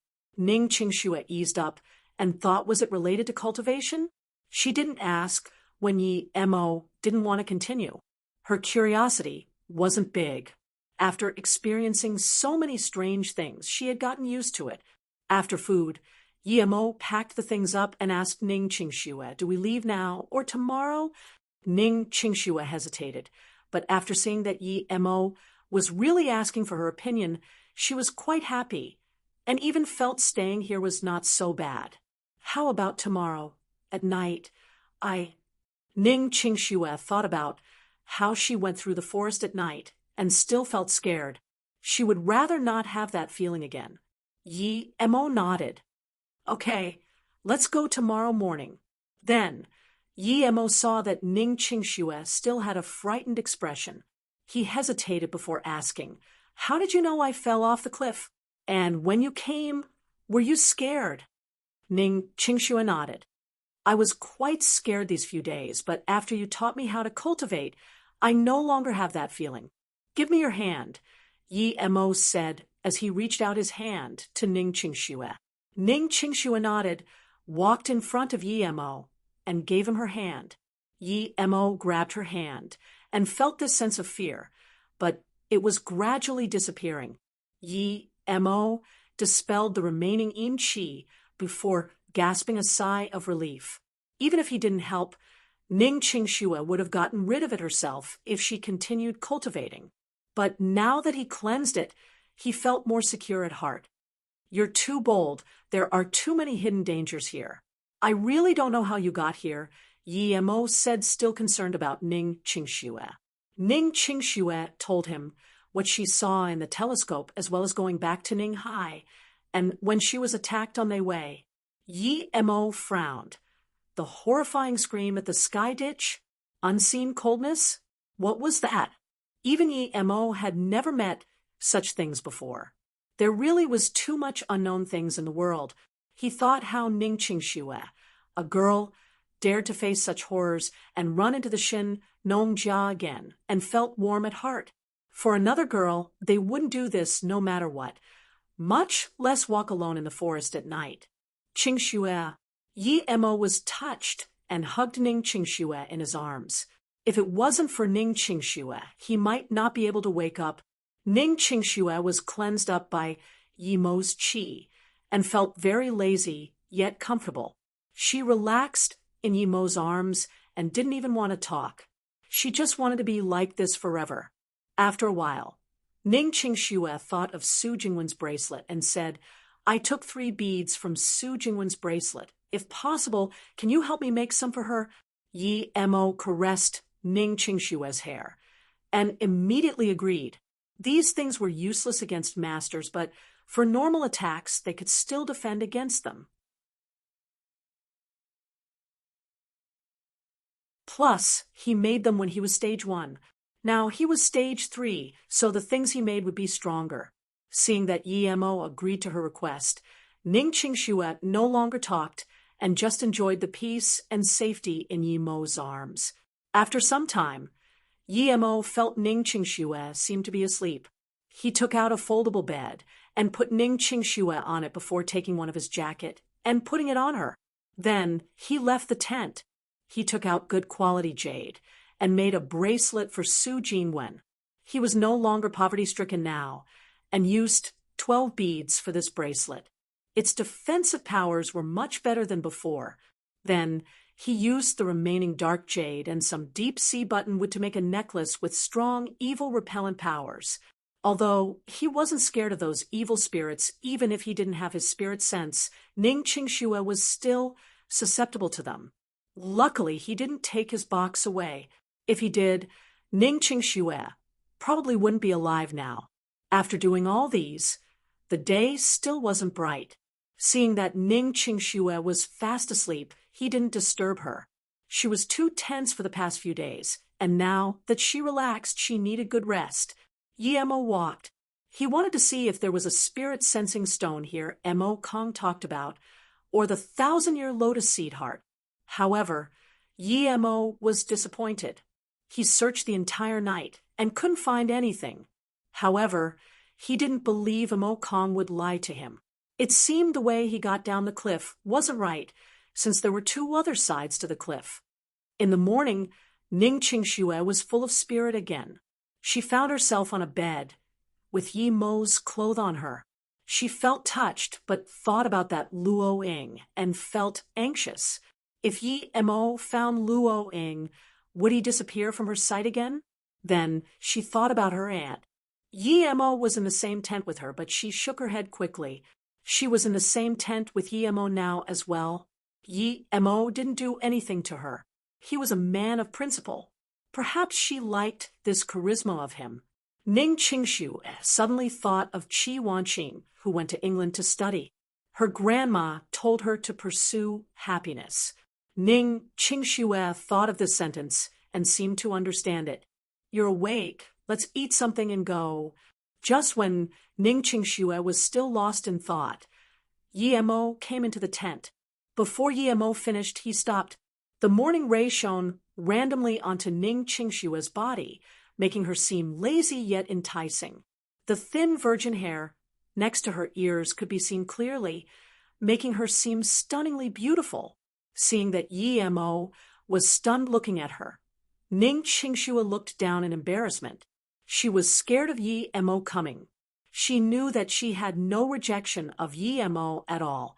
In the depths of her heart, she hoped that Yi Mo would come over and put her in his arms. Yi Mo walked over and gently put Ning Qingxue in his arms. Ning Qingxue stuck closely to Yi Mo's chest.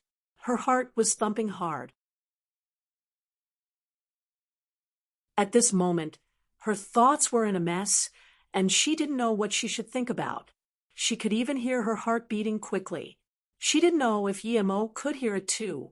She just wanted to control it, but found that her heart wouldn't listen to her.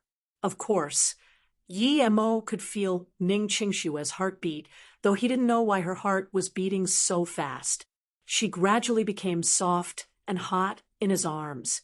Even though Yi Mo hadn't done it before, he kind of understood what was happening. An aromatic smell emanated from Ning Qingxue's body with heat as it rushed into Yi Mo's nose. Yi Mo almost couldn't hold it. Ning Qingxue also heard Yi Mo's breathing become coarse, which caused her heart to beat even faster. She wanted to get out from Yi Mo's arms, but she discovered that she had no strength left at all. In the end, she just hugged Yi Mo's waist. If Yi Mo was going to do something, she would let him be. She was his wife anyways. Regardless whether it was real or fake, she wouldn't mind.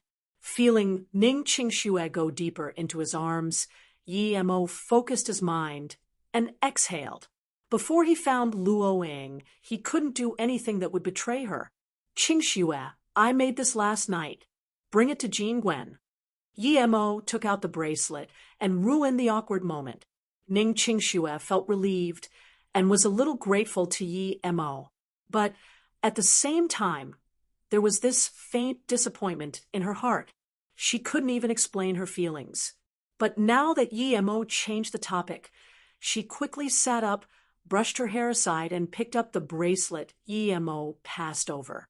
This bracelet is so exquisite, Ning Qingxue exclaimed, and had forgotten about what just happened. She subconsciously looked at Yi Mo's hand. There was only this bracelet, nothing else. She was a little disappointed, since Yi Mo didn't give anything to her. However, she quickly adjusted her mood and played with this bracelet around. Meanwhile, she was thinking Jean Wen must love this bracelet to death. There was a faint aura on it and a serene feeling. This is for you. I'll help you wear it. Yi Mo took out a necklace. Ning Qingxue quickly put away the bracelet and cupped the necklace with her two hands. She was ashamed of her thoughts before. How could Yi Mo not have anything for her? The box from before, although Yi Mo didn't say it, but he gave it to her. It's so pretty. Ning Qingxue cupped the necklace. She counted the jade beads that total 52. This necklace was countless times better in both quality and beauty than the bracelet. Ning Qingxue held that in her hands and felt comfortable and serene. Yi Mo, thank you. This is the prettiest present I got." Ning Qingxue couldn't resist the excitement and rushed into Yi Mo's arms again. Yi Mo's just quenched fire was suddenly reignited by Ning Qingxue. He looked down and saw the opening at Ning Qingxue's collar revealing the deep white trench. He couldn't help to reach his hand inside. You're tuning into the Mystic Fist YouTube channel. Don't forget to subscribe and join us on this journey to catch the most captivating stories.